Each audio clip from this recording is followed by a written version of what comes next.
warning that multinational corporations ultimately pursue their own interest. The warning follows Monday's announcement, blah, blah, blah, blah. Watson said that if the venture succeeds, one of its most important contributions could be foreign exchange rather than direct employment. And he explained that steel production would effectively allow Trinidad and Tobago to again monetize its natural gas by using it to transform imported raw material into a product for export.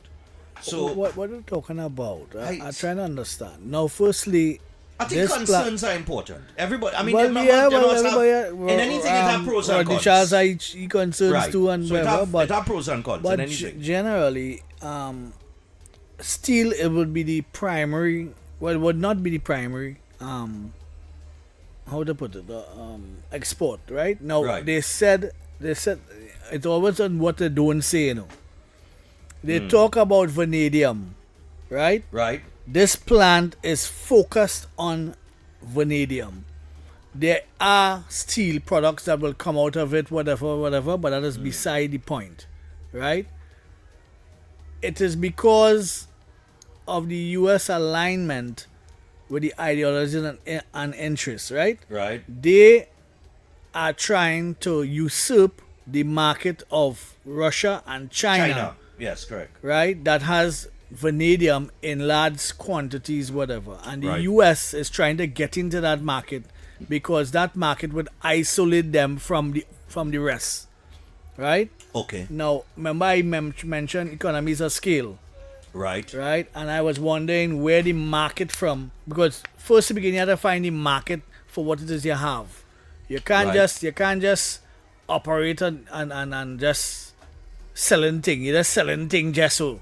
Of course. You have to have a market for it, and the market for it right now is US. And the US is saying they are saying that the US, if Trump gets destabilized down in November, Right. it would sort of change it. Not like it would sort of change.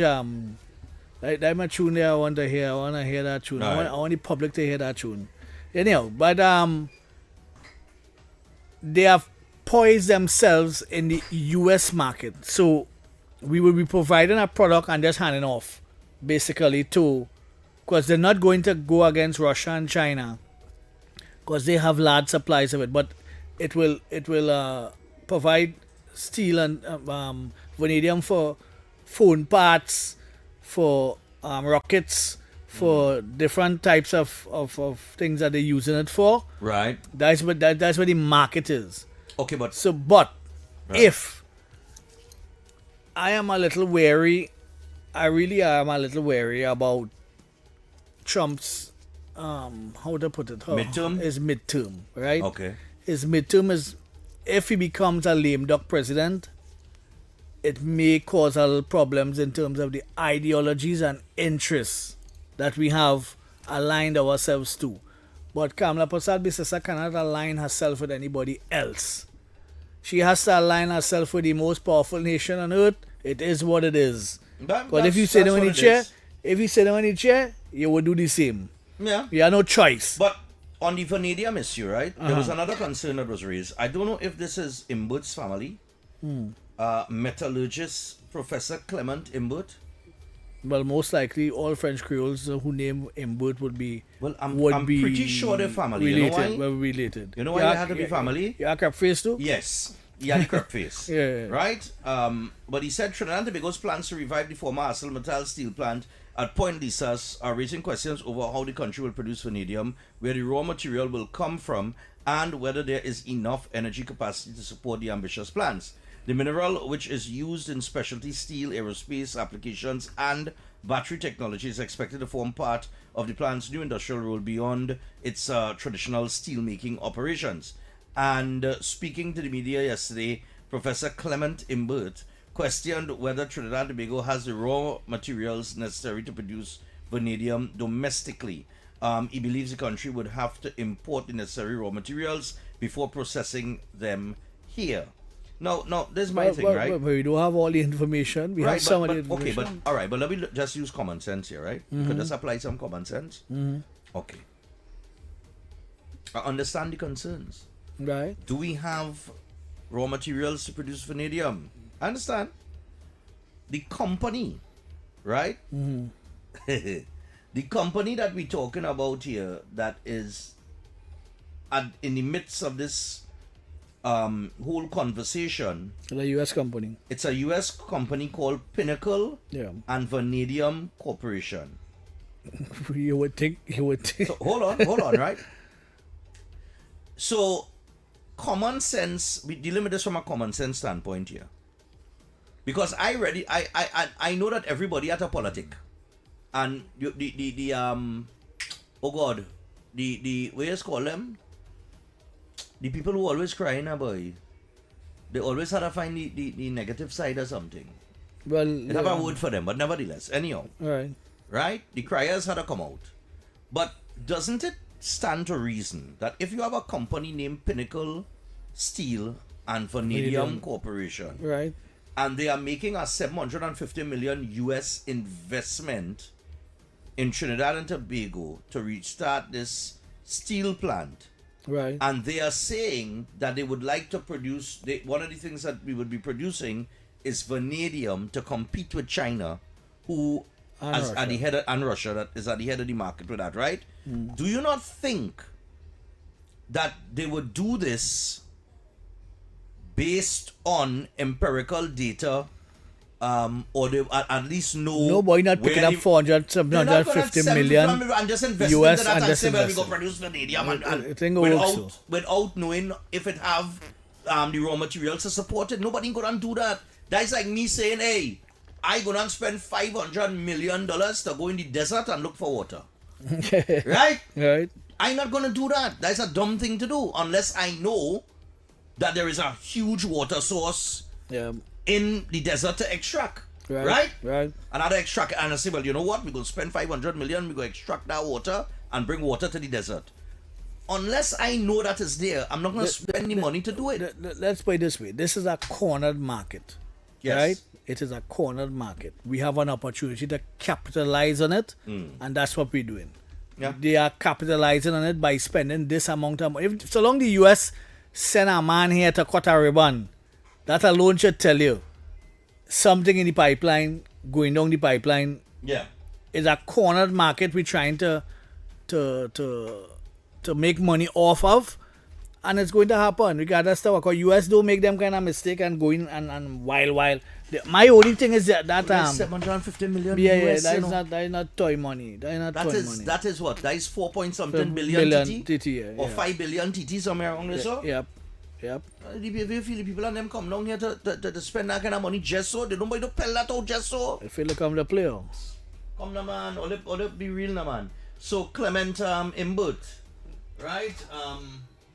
I mean, like I say, yeah, the same crep faces. So it could be they could be related. If you see the crep, one big crep here, just like Olm. Well, big piece of no, crap there. Mbert is a Portuguese name, and Oh God, Imbut no, is Portuguese? No, a French Oh, girl. God! French girl. French girl. Amen, boy. Lord French. Father. Make the sign of the cross there. Yeah, So I French want to be girl. I know, but I And cannot they have have people very know. few French Creoles in Trinidad and Tobago, and he's one of them. And trust me, anybody that last name is Imbert also too would be a family member of some kind. So regardless of what, But you know, interestingly enough, right? it's a very small French Creole population we have. Remember the other day I read out the DNA result of my nephew, one of my nephews. Yeah. I see, right, I the older of the two, right? The younger of the two just came back from university in Tampa, Right. right? And my boy converted to Judaism. Right? Now, he converted to Judaism, and he came home by me yesterday and he was giving me the whole history and thing, and he pulled it up and he showed me, right? He's a Jew? Just so you become a Jew? No, we REIS, Reese. We are part of the Portuguese. All right, we are Jews that migrated to Portugal to hide, right, from being persecuted, and then we ended up in Portugal and I think Spain and that kind of thing, and then we migrated. We passed through Madeira and that kind of thing in Portugal, and then migrated to Trinidad and that kind of thing. But he worked back the lineage. Right. And yeah. So apparently, I have Jewish heritage. Hey, Rosh Hashanah, boy. Yes, apparently, I am oh God, what they call it, boy? It's not it have different. He was using terminology, pull it up for me and everything, eh? Yeah. But yeah, he trace it Yeah, right but I back. could see with 2 bangs on the side of the head and the little thing on his right there. Well, he trace it right back, I could see it like that. and he tell me when I go to New York, he will link up. He will send an email to the rabbi. Right. Because they have to, like, based on my bloodline and where it goes back, Right. apparently, I cannot be denied by them, Okay. right? Because I have the bloodline that goes back to. The man went and do all the research, you know. The man come by me yesterday and just started a rattle off thing. I have 2 nephews, like I say, of my 2 brothers and my 2 nephews, I am the dumbest. Out of the 5 of us, I am the least intelligent, right? Why are you saying that? No, I'm telling you. I'm Well, telling not passes doesn't make you intelligent. you. No, it's not just passes. I'm talking about. Really? It's holistically. Holistically, them fellas are them real bright. I'm not telling you, they have the Well, street they're real sense, bright, but but they they're don't have not as the- much street sense as me. Right. But they and, have the and that may be the distinguishing factor between the both of you all, or Well, the three of you all. true. You know, so But- those say that. Let's say that they are academically accomplished. But the man had that conversation with me yesterday after coming back. I'm now see me only come back about a week now, eh? And my boy don't wear anything on his head and thing. Huh? Yes, my boy gone full boy.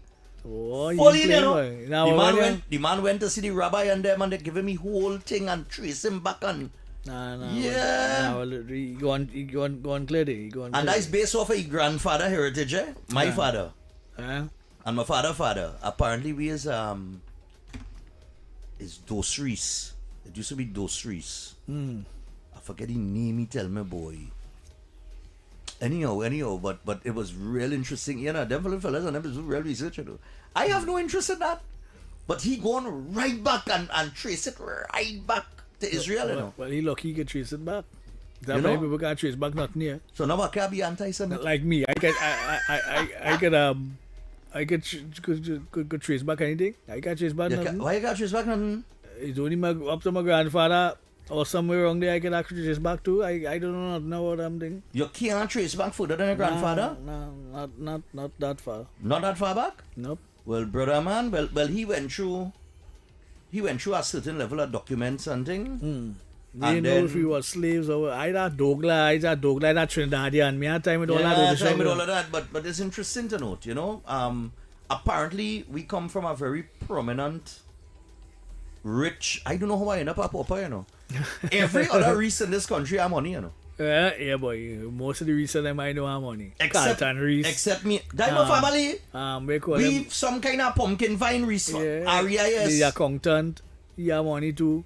Yes, boy. Yeah, and all the other Reese I know. let me tell you something. I don't know how I end The up one in that own the big business in Arima. Yeah. He's a Reese too. He's a Reese, them have money. Yeah, them have money. All of them all have the money. Reese I know have money. Except me. Yeah, not all that you know. The exception of myself. I don't have none. I come into the poorest Reese family. You understand where I come from? Aye, But we it was keep on interesting. It was generation, but- interesting. He went back and we come from a rich, a wealthy family out of and then migrate through Portugal and that kind of thing, running from persecution and that kind of thing.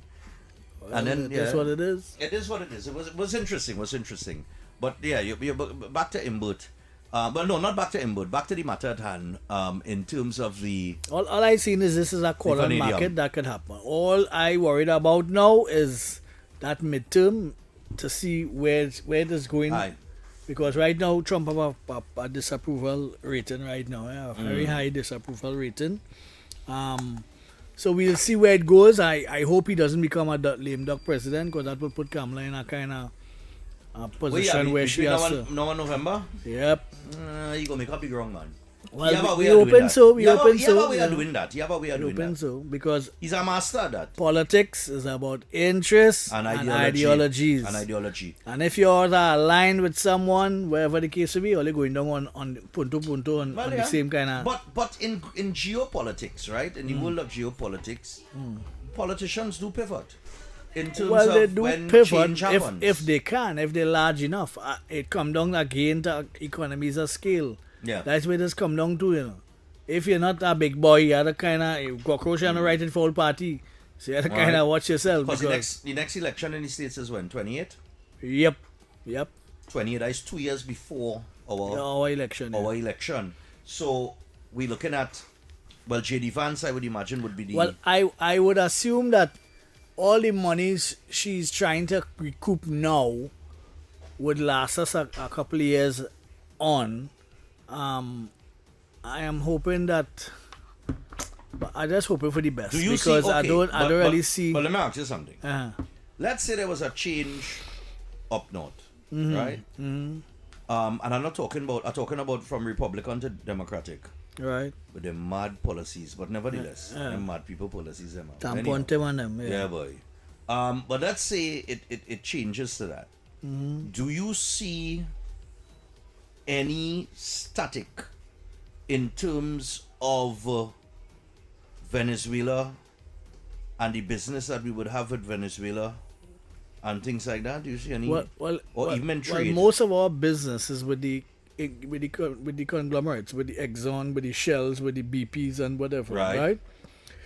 So based on whatever agreement we would have made would have lasted us, because it's not 1 year agreement they go in and make. No, long term. It's 10 long year and that term kind of stuff. thing, yeah. So I don't see that as being destabilized in any way, in any big way. In the short term. In the short term, right? So she has a good 3 years going for her, going forward. But in terms of how if it's one thing I learned over the years is that it's too early to predict politics, because politics has bring some strange bedfellows coming closer to the elections. Exactly. Right? It has bring out people in different places with different concepts. With this one is aligned with this one. Look, I get in with COP.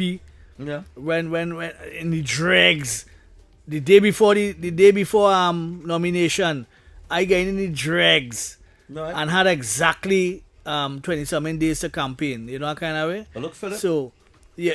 Well, no, we were the last. No, I know about that. Yeah, but you was COP. You was always kind of aligned.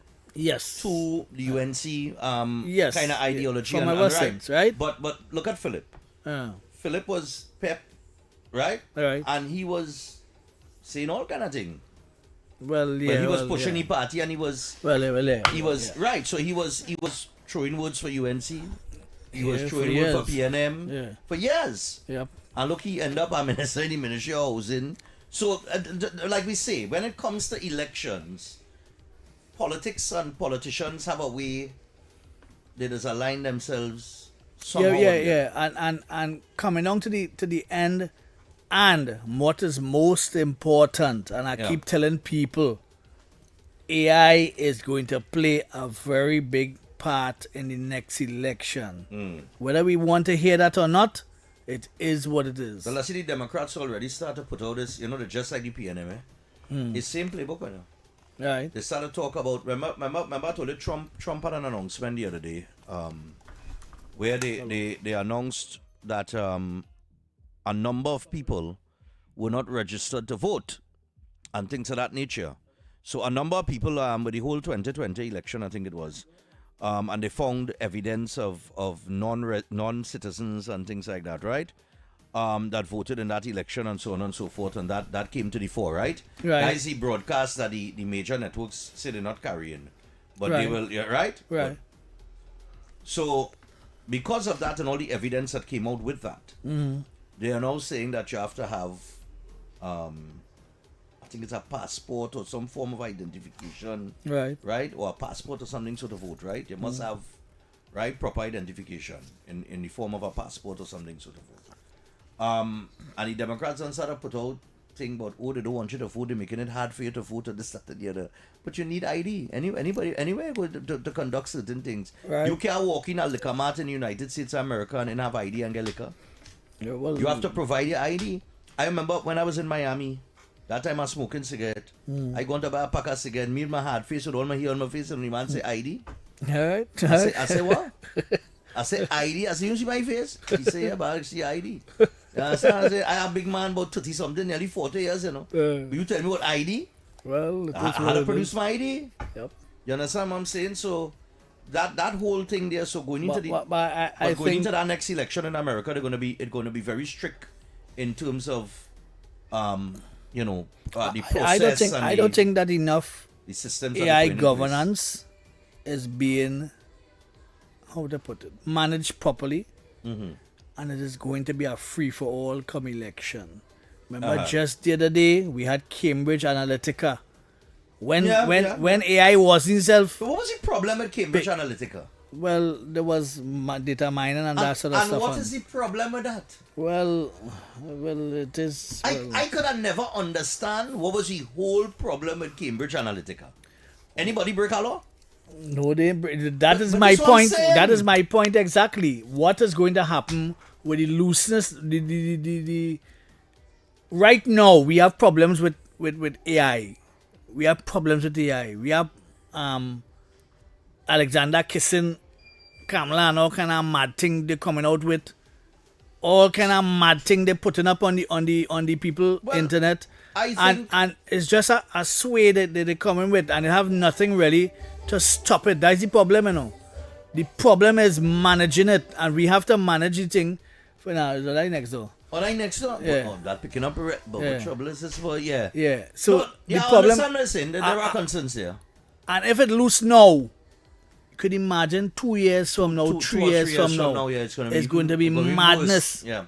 Because we're going to be putting people in movie, we're going to be putting people in compromising positions, and I know it's looseness anywhere. You know the politics is looseness. I think if in an election people were to go that route to produce fake news or fake posts and information, deep fakes and all them kind of things coming out. I think in the end that works against you.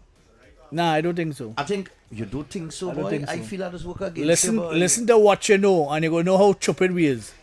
Listen to what you know, and you're gonna know how stupid we is as people, and how easily swayed we are as people. Let's listen to it. But that's true, eh? I tell him, we have some people is be wondering, but you is go and vote, by. You can't be that noticed, by. Guys have voted, eh? You go and vote. And that is why, let me tell you something, eh? People is like on my television program, right? When on TV, people is it have like these callers is called this one particular fella, boy. You know he's a PNM, eh? But he's trying to mask it now. And I allow them to talk. I allow everybody to talk. I like to hear the next side of the story, right? Right. But people is can't take him on this. Call him Dark Cloud. Oh, Dark Cloud. No matter what he have a Dark Cloud. Yeah. Right? But even yesterday, he couldn't call and say nothing bad. No. Yesterday, Actually, right, don't you strategize it? Yesterday he called and he said he hope this government could keep on the right path to get a second term. Yes! How you say that? That come out the man mouth. Why never hear you talk nothing with and he's a PNM, I'm telling you he's PNM. I know, I know the caller. So anyway, so Dark Cloud call and but people is calling and say, but Stephan, why does this man talk? Because let him talk long, eh? Yeah. As let him talk long. Let me tell you why let him talk long. PNM people, the majority of them, right? Like the ones who like to call radio station and television station, right? They just talk the most rubbish that you could find, right? They just talk real. They don't make no sense. So I like them to keep talking so that you could understand that person had the power to vote. There many people are going out that and vote. That making absolutely no sense and tripping you off. Yeah. That person has the power to vote. That's my point. So when you stay home, that person coming out there. So all right. What? Okay. For instance, right now you could delineate on Facebook, TikTok, wherever. Yeah. The people who make an impact on the people's thinking, and the people who just running up their mouth like and just Susan talking. Yes. And Marsha Walker and they have an they have a voice. Who and they have impacting? Who they impact with? If you listen to them ban them, you go understand who they I impacting. tell you them no impact. Nah, they have a little impact. They have no impact. You know who they have impact with? You know they have impact the with? brighter ones, that is. They have no. Them have no impact with nobody with brains. Anybody with brains that listen to them have no brain. If you think you have a brain and you listen to them, you have no brain. Nah, don't I'm say that. telling you, Don't say they're that. petty, they're Don't petty, say they're that. petty. There's two- They're petty, yes, Listen, but they have an impact, they are- regardless of whether you like it or They not. are two petty, Yeah. heavily scorned women. Deeply bruised. You can, I don't know what Kamala Prasad you says can to imagine them. them. You can imagine them in a house. I don't know what Kamala do them. You can imagine them in a house. I Them don't husbands, know, boy. them husbands supposed to get an award at the end of the year. Boy, so I don't know what it. I don't know. You can't be so bitter, boy. Yeah, the real bitter, you know. Don't talk good news. Them just find bad thing to say about good news, you know. Yeah. No, but it reached to the point where, listen, at least in my criticism of the PNM when they were in power, right? Mm. And you could go back and you could check it. Sometimes, very few times, but sometimes I say give Jack the jacket and Jim the gym boots. Right, If they came up with a good initiative, I would say this is a good initiative. right. However, they fail miserably at implementation. So the good initiative really never materialized into what it had the potential to be. Right. And therefore it was total failure. Right? So it come like it has gained people some the whole and mama guy in them. And I do be on that mama guy nonsense, right? But I used to at least say, all right, it's a good initiative, let you get some time. The same way I will say, if we check in from October, we only about 10 to 11 months into this administration, not even a year yet. Right. You have to give it time. Time turn around something, it takes time.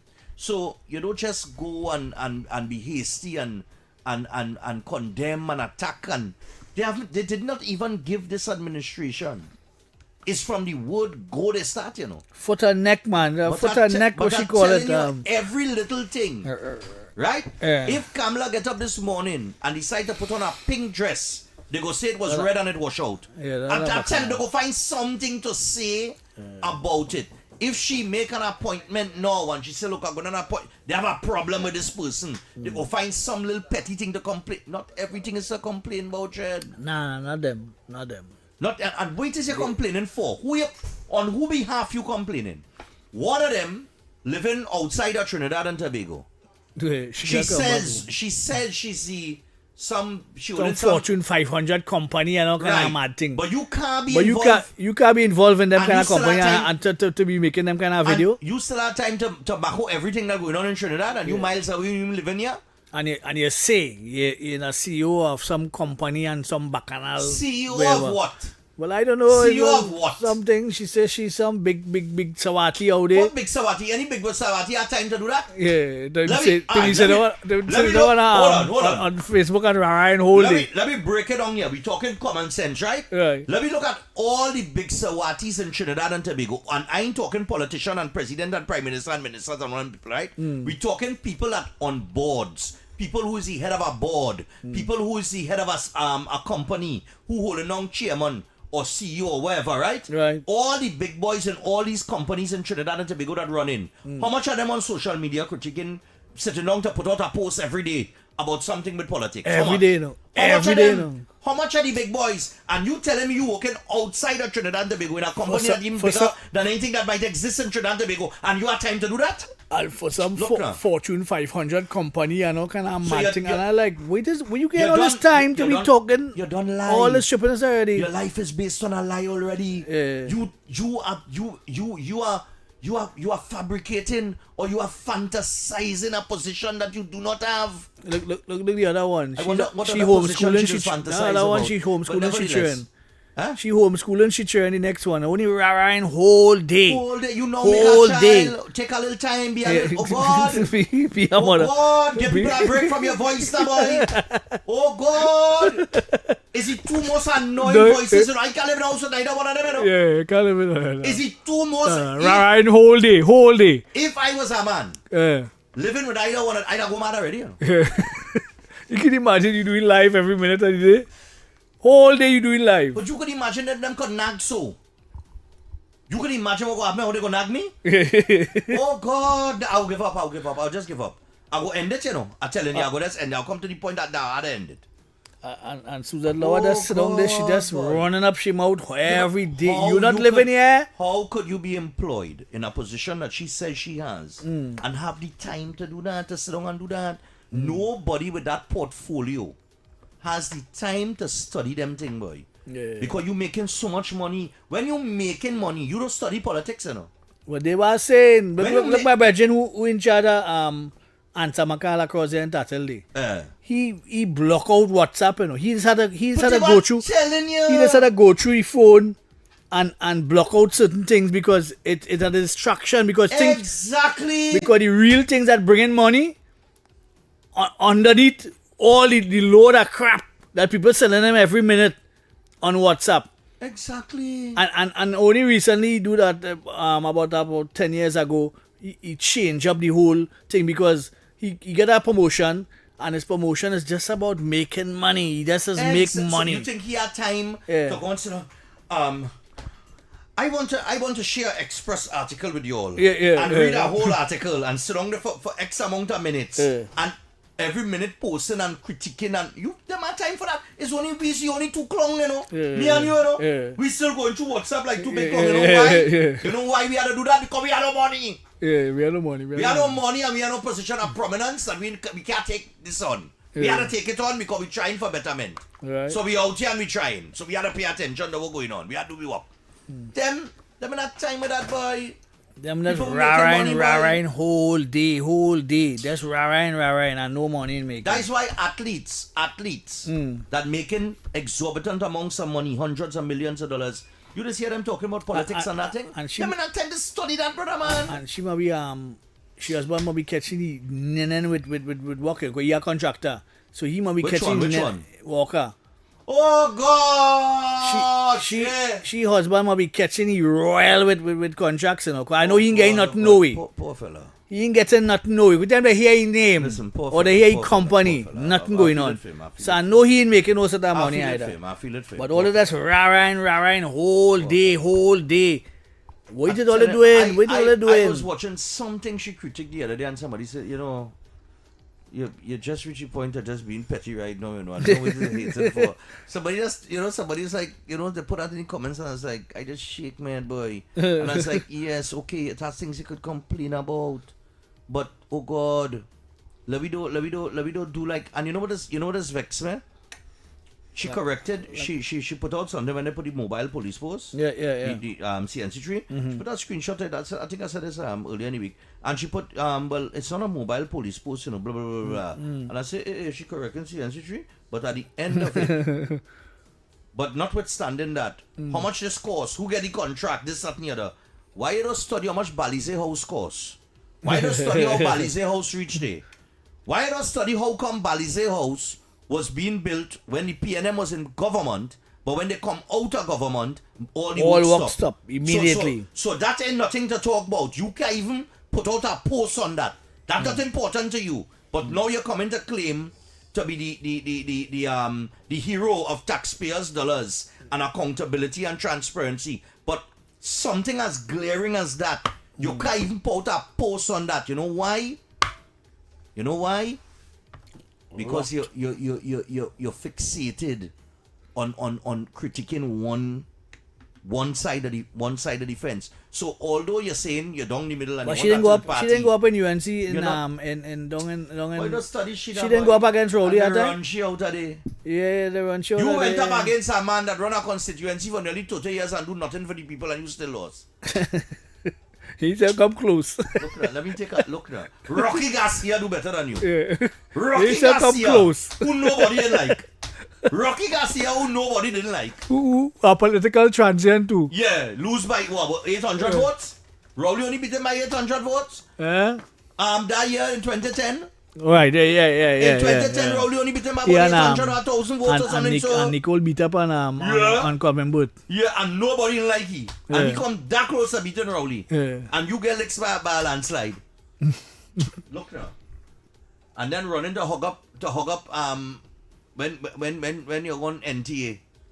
And thought you had a chance, running all over the place like if you're still in school. No, but like he a little school yeah, girl. but he ain't too bright neither too. You know. Look now. He ain't the brightest. He just have a good windfall. He has some trucks and thing, and he doing well and thing, but he ain't really too bright. You know. Look, let me take a break here for 15 minutes and we'll come back and take a few calls before we get to the top. I want to bring up an issue with the Savannah. All right. Right? I saw an editorial that was put in the Express by a person from Diego Martin. And I really want us to think about what is being said there, and more importantly, think about progress. Right. Because you have mentioned Shagaramas on several occasions. Right. So we know your development plan for Shagaramas, and it's an excellent one. Right. But Me nobody. I don't you are follow nobody. that. You are nobody. Then it's you. Then if it's you are you're not nobody. playing, Let me take the break. I look for that. Think you know Trinidad and Tobago? Well, think again. Did you know that some of the most fascinating stories about our twin island nation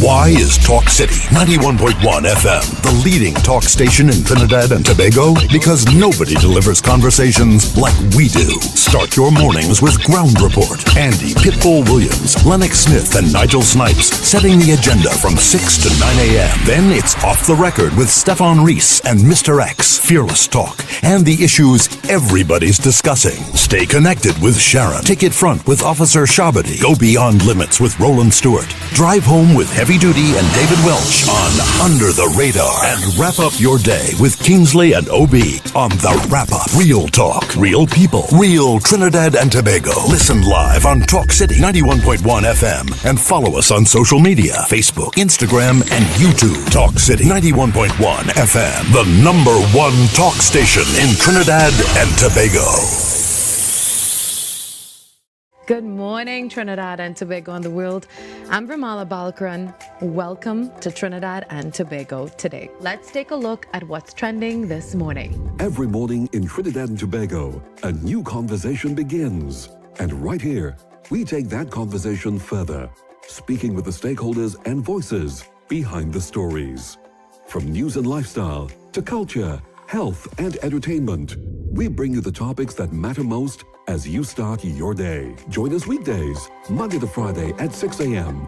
Watch on TTT or join the conversation from anywhere on your smart device at TNT Today Show, Trinidad and Tobago Today.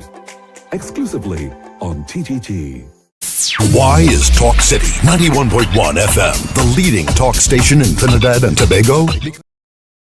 Right, people, we're back. So we're going to take a few calls as we hit the top. At the top, we'll get 10 o'clock news. Morning. Okay, Stephan, Yes, my dear. I want to tell you something, brother. Sure. You really were honest today. I was very in tune. I had to stop cooking food for my mother, who's 90 years old. Oh, God, no, feed the woman now. Don't do that. Don't let the woman starve. Where is that? All right, let me behave myself, okay? Because we have many listeners who listen to the two of you. Right. And Mr. X, I want to say something. As I was listening to the radio, right, it was like two dudes talking honestly about the state of the nation. And it's like I'll forget we were listening to all the conversations. Why? And Why is because the way you guys were talking, I had never heard But I told you this. Do it. conversations like that. But So, that's on the what make me radio, different. That what make me different. You ever hear anybody talking like that this on is not radio? about marketing. This is about something we could do that is positive. And Stephan, I have to tell you, I will always remember this quote from you.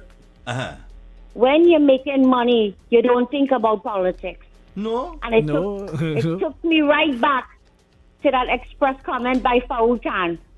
You see, there's a integrity and disclosure act in Trinidad, where if you are serving as a public servant, you run for public office, you're an alderman, maybe you get to be a senator, an MP, or maybe you sit on a board. Right. The government says that you have to disclose your finances so there's transparency, so that democracy works, so that you're not colluding to enrich yourself. Right. And what they do is they compare. This is what good auditing state auditors do. they compare the money you made when you disclose your first statements, and they track it to when you leave office. And if there are discrepancies, they need to question you on that. Right. But we don't have oversight committees that do that here because, we're a new country and we're growing, we're learning. All right. So Faoul Khan wrote this comment, and you know what he said? He said, I have made my money and I have accumulated my wealth, and I need to protect my wealth as I serve all year. Right. So what he's really telling us is, when I'm in politics, right, I could do what I'm doing, but I have to protect my money, not your money. Not regulate good banking laws that charge exorbitant fees. Not working with the banks and letting them charge you so much interest on your credit cards. Or, just there's no checks and balances. And when I read that article, I said, my God, somebody needs to respond. I'm going to write a response to that because, let me tell you, when you are a public servant serving people, it's not like you're running to get connections. You are running to create positive future changes. So history one day will remember this country like the great Egyptians, right?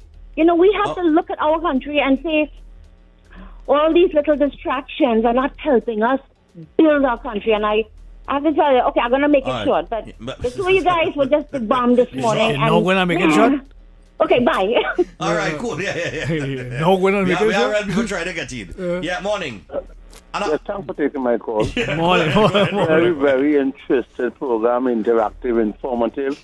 In all the preamble, they was very interested. I hear in the compound watching on it and listening to you all. I want to say, though, I had a conversation with a certain senior government minister Right.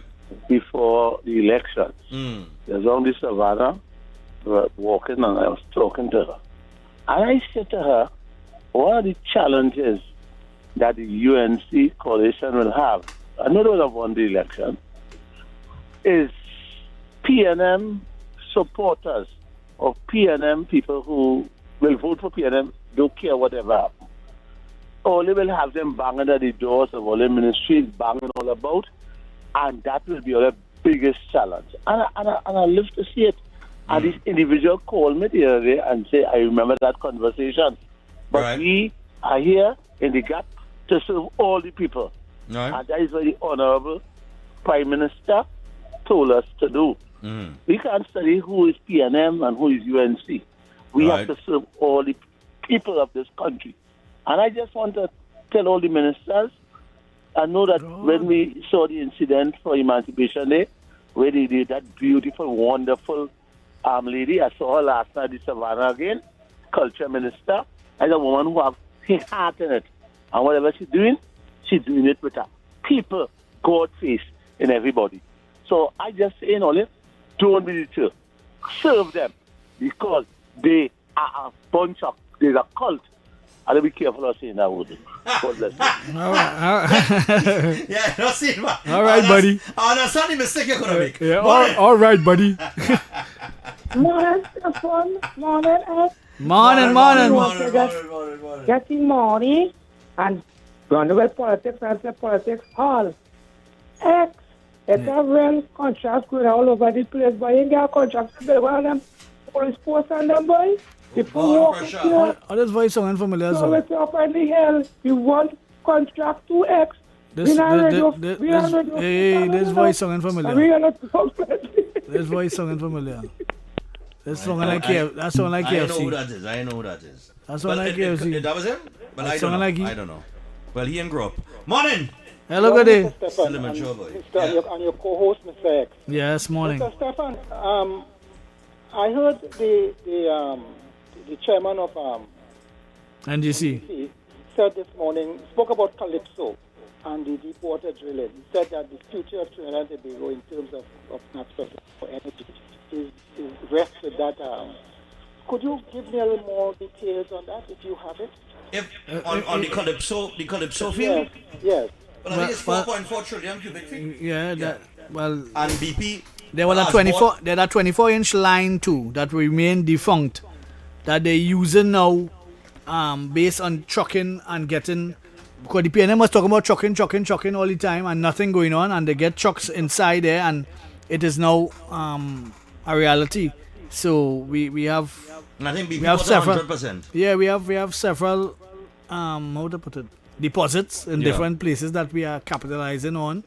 Even if we gain 20%, that's not a bad figure. No, I think the 20% is on the manatee and the cocaine. Yeah, cocaine. But the calypso, I think BP bought 100% of that. I hear that part. BP have 100% now. Mr. Stephan, are we at the point of monetizing that gas?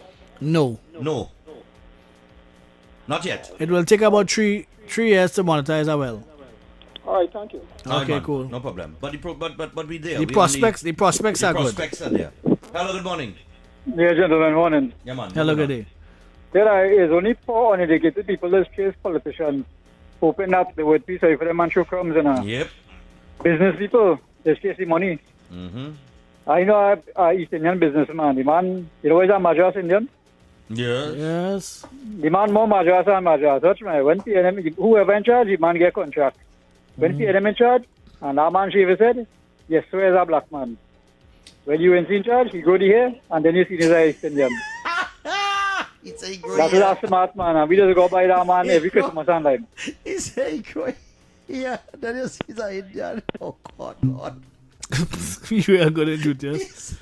You are really good at it. He said, "I beat up the toy bullet." So he look like a black man.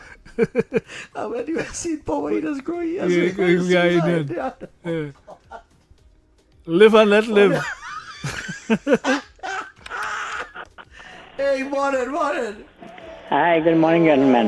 Morning. Hey, yeah, Well, man. I just want to remind you all, before the last general election, in Puno Gandhi had a meeting, UNC. I could never forget. Edward Khan made a statement. He said he don't know what's wrong with this Prime Minister, this woman, before he come down. He said, I tell this woman all kind of things, all kind of things. You know, this woman, when she made a meeting, she come and hug me, my shake my hand, and wish me well and all kind of things. He said, something wrong with that woman. All kind of Now, but bad that thing. kind of, we gotta get to the 10 o'clock news. So that's the kind of lady that she is. I mean, look, we'll come back to the phone lines after the 10 o'clock news, right? I really wanna talk about the Queen's Park Savannah for us for a moment and get your thoughts on something. But on the issue of what we were saying, people with money don't study politics. What I mean is, okay, you think the 1%, what we just call the 1% in the country, you think they really study the political? No, they don't study that. Coming close to the election, they study how to, when they come, they write a check and they get them and go their way. They write a check and they say, hold And that. they write in check They write three a ways. So, Rising Sun, you hold that. Three ways they Policy, write you in hold check. that. Right, that's what it means. Them don't go out and vote and them kind of thing. They don't go through that. When you have, but when you have money, you just play the field. Well, you had to play the odds. You had to play the You field. had to play the odds. Right, so you play the If field. if I know a party couldn't win, I give them 1.5. But if I know you can't win, I still give you a little you get some 500,000 or something. like that, yeah. They play the odds. They play the field. You're playing the odds. So that's what they do. But people who make money, people who making money out The here. Chinese too just donate big money to all three sides. Chinese. You ever see a Chinese in a poll office anyway? Or ever see the Chinese in the poll office? Them no vote no serious. way. How much Chinese you ever see line up to go and vote? But the money talking. The money talking. Them in studying, them in that to study. It's only we that studied that because everybody want handout. Yeah. But if you not part of the handout crew, right? The Grisan crew. And you are employed, gainfully employed, and you are holding a position, and let's say you're making 25 to 30,000 a month, right? Right. You not studying PNM UNC politics, you know. You got time with that. You working, you making it 40,000 a month. You have your car payments to make, your mortgage to pay out, 2 children, 3 children to send to school. Not right in the internet And whole day. Exactly.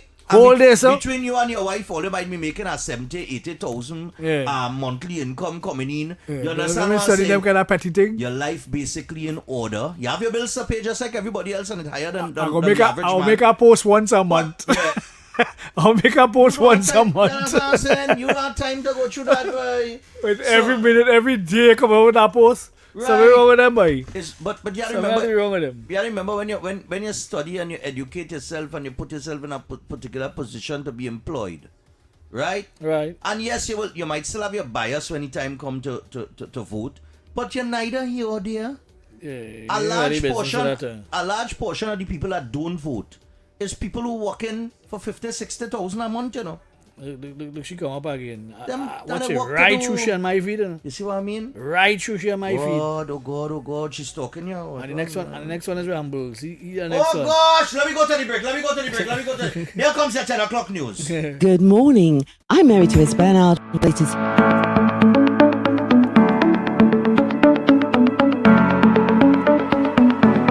Why is Talk City 91.1 FM the leading talk station in Trinidad and Tobago? Because nobody delivers conversations like we do. Start your mornings with Ground Report. Andy Pitbull Williams, Lennox Smith, and Nigel Snipes setting the agenda from 6 to 9 a.m. Then it's Off the Record with Stephan and Mr X, Fearless Talk, and the issues everybody's discussing. Stay connected with Sharon. Ticket Front with Officer Shabadi. Go Beyond Limits with Roland Stewart. Drive home with Heavy Duty and David Welch on Under the Radar. And wrap up your day with Kingsley and OB on The Wrap Up. Real talk, real people, real Trinidad and Tobago. Listen live on Talk City 91.1 FM and follow us on social media, Facebook, Instagram, and YouTube. Talk City 91.1 FM, the #1 talk station in Trinidad and Tobago.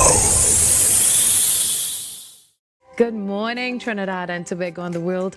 I'm Ramala Balkaran. Welcome to Trinidad and Tobago today. Let's take a look at what's trending this morning. Every morning in Trinidad and Tobago, a new conversation begins. And right here, we take that conversation further, speaking with the stakeholders and voices behind the stories. From news and lifestyle to culture, health, and entertainment, we bring you the topics that matter most as you start your day. Join us weekdays, Monday to Friday at 6 a.m. Watch on TTT or join the conversation from anywhere on your smart device at TNT Today Show, Trinidad and Tobago Today. Exclusively on TTT. Why is Talk City 91.1 FM the leading talk station in Trinidad and Tobago? Because nobody delivers conversations like we do. Start your mornings with Ground Report. Andy Pitbull Williams, Lennox Smith, and Nigel Snipes setting the agenda from 6 to 9 a.m. Then it's Off the Record with Stephan and Mr X, Fearless Talk, and the issues everybody's discussing. Stay connected with Sharon. Ticket Front with Officer Shabadi. Go Beyond Limits with Roland Stewart. Drive home with Heavy Duty and David Welch on Under the Radar. And wrap up your day with Kingsley and OB on The Wrap Up. Real talk, real people, real Trinidad and Tobago. Listen live on Talk City 91.1 FM and follow us on social media, Facebook, Instagram, and YouTube. Talk City 91.1 FM, the #1 talk station in Trinidad and Tobago. Good morning, Trinidad and Tobago and the world. I'm Ramala Balkaran. Welcome to Trinidad and Tobago today. Let's take a look at what's trending this morning. Every morning in Trinidad and Tobago, a new conversation begins. And right here, we take that conversation further, speaking with the stakeholders and voices behind the stories.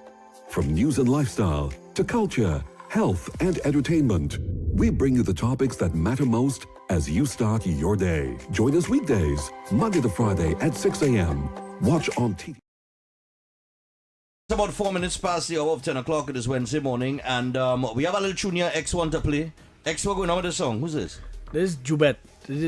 You know, these days, I just hoping my house just listen beats and rhythms and that kind of stuff. Now, this one caught me. This one and P3 or something, so P3 or some kind of thing like that. But they are Afro beats.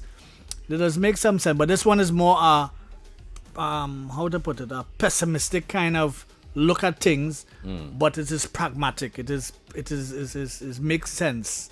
You know, if you follow, you know, the progression of the music kind of thing. Right. And I hear some people on WhatsApp there and on Facebook and thing very different, boy. I hear one doing a mini repeat on the other day. Yeah. Doing it better than she, you know? Okay. And we put on that thing in the Guinness Book of World Records for the longest note. I thought people doing better than she. Talking about that, you ever hear, you know who's Martha Reeves? Nah, never heard that. You never hear about Martha Reeves? Alright, Martha Reeves was a R&B artist back in the day, right? Right. She was the lead singer of a Why is Talk City 91.1 FM the leading talk station? 2023 rated her the 151st greatest singer of all time. The 151st singer. Greatest singer I of understand all that. time. Right? Out of a list of 200 that they did. Okay. So they did the 200 greatest Greatest singers of and all she's time. 150. And she's 151. 50. Okay. Why 51? No, she's 151 on the list out of 200. Okay. Well, why It's didn't a list of 200 X. So why didn't they have 150? X. You again, no, but she's 151 on the list. She rated 151. And she got Guinness Book. Yeah, I'm trying to understand the significance. Why Hold on. 151? That is where she ranked. Right, It's a but ranking. yeah, but she tuned so good. Per voice, they say she's great for 150. What's her name? Martha Reeves. She's old now, but she's 151 ranked out of 200 greatest singers of all time. A little bit later on in the show, I'm going to play you Right. Martha Reeves Okay. singing the national anthem of the United States of America at an Right. event. Right. Right? It is She's going the to be powerhouse lead singer of Martha Reeves and the Vandellas. right. One of Motown's biggest groups in 1960s. Right. Oh, she has some age, man. She has some age. But we're gonna play after the play with draw, right? I'll leave it for after the play with draw. Right. I'm going to play you Martha singing the Star Spangled Banner Right. at the start of a baseball game in America just recently, just over the weekend here. Yes. All right. Okay. I want all to hear that powerhouse voice. 151st, the 151st greatest singer. 151 on a list of 200. She ranked 151 on that list. So it have 150 people that they rank better than her and 49 people that they rank worse than her. Right. Okay. And she is on a list of 200 as of 2023 in Rolling Stone. But anyhow, back to the song at hand. We're going to give you a play. It is called The Hardest Truth by Jubet. Yeah. So here we go.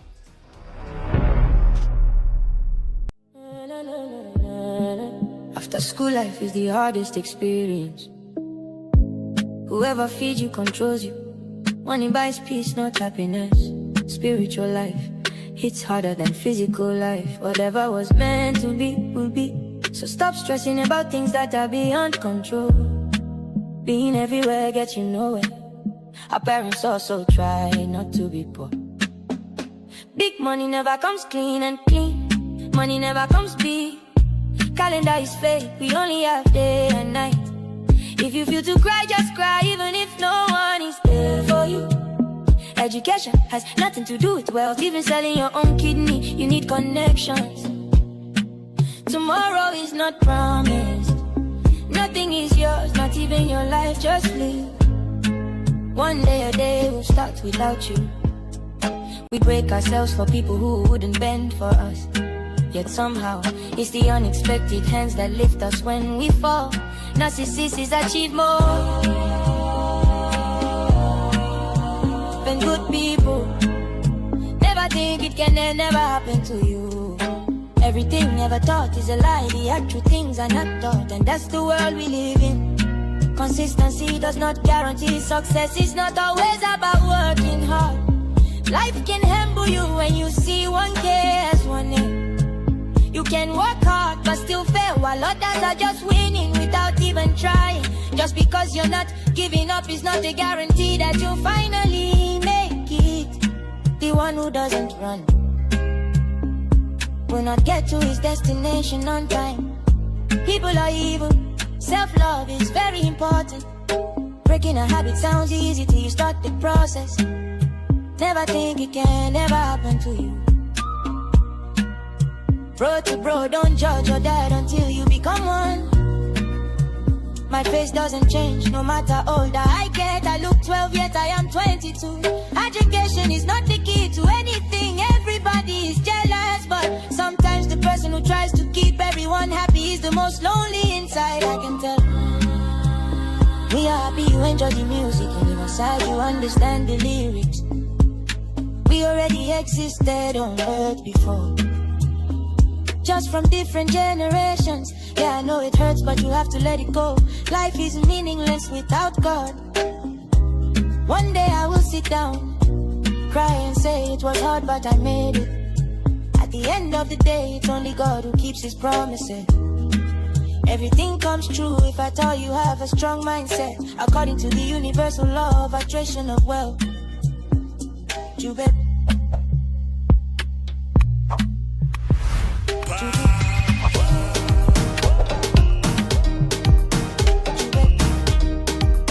All right, man. Is that female? Nah, male. Is a man? Yeah, funny enough. Jubet is his name. Jubet. And it have so many. Come on, I said Afrobeats vibes. Yes, the Afrobeat vibe, it have that, but the words is really important. You know, some people, you're bending your back for people who wouldn't bend their back for you. Yeah. You know, we live that daily, man. Yeah, them kind of clean money don't come big. Yeah, and big money don't come clean. Yeah, you know that kind of way. It's serious things, you know. Serious thing. I like the vibe though. It's a international Afrobeat vibration. It's on point. Yeah, big like up Jubet, man. Yeah, I like that. Local artist? No, foreign. Is that foreign artist? Nigeria cool, or somewhere. All right, nice man. Doing some good work. But I wanted people to hear the lyrics of the tune, you know. I mean, don't study the things that you can't change. The Afrobeats on a different level. Yeah, you see, we got to remember to that market is X amount of billions of people, Yeah. Africa with itself, with the population. That's why it's pushing so hard. Right. Soca music is 1.4 million. That is a whole different kettle of fish, right? Right. And then we try to get out to bigger markets and so on and so forth for music to expand. But their music is very easy to market because they already have billions of ears and followers and listeners, you know what I mean, because of the population size and so on and so forth. Well, that's why they get next door. Why is this next I door hear again? to my headphones? Anyway, I had to my headphone too. I wanna just bring up something with the Savannah here very quickly. I wanna give you all some time to call in and share your thoughts before we get to the play withdraw. But you know, it's something like that song. Yeah, it's next door. It's next door, yeah. All right. Yeah. All right. So I want we can't close the door. It plays hot. Yeah, it plays hot. On August the 10th, there was a article in the Express under the headline "Save the Savannah." Mm-hmm.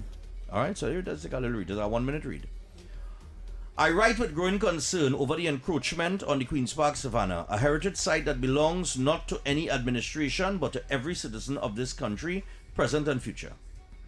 The Savannah has stood since 1817, when 232 acres were purchased from the Peshier family on the direction of Sir Ralph Woodford. Yeah. It has survived as pasture, racecourse, airstrip, and finally as what Olga Mavrogodato so aptly called the lungs of the city. It is by the Guinness Book of World Records the largest roundabout in the world, a distinction found nowhere else and one we are quietly allowing to erode. Structures and car park facilities, each billed as temporary, have crept onto its grounds for decades. A carnival center now threatens to replace the grandstand entirely over considerable public objections. And this is not the first time we have watched it happen. As one resident, Maria Rivas McDonald, recently observed online, a previous administration paved another end of this same beautiful savannah, and the result beyond the eye saw was flooding. She raised a similar alarm about this year's Independence Day parade grounds near the Botanic Gardens. If the concern is simply giving VIPs a dry place to stand, grass can be cut and temporary flooring laid. There is no need to pave a permanent road just so vehicles can drive in. That question deserves an answer. What do we have against green space?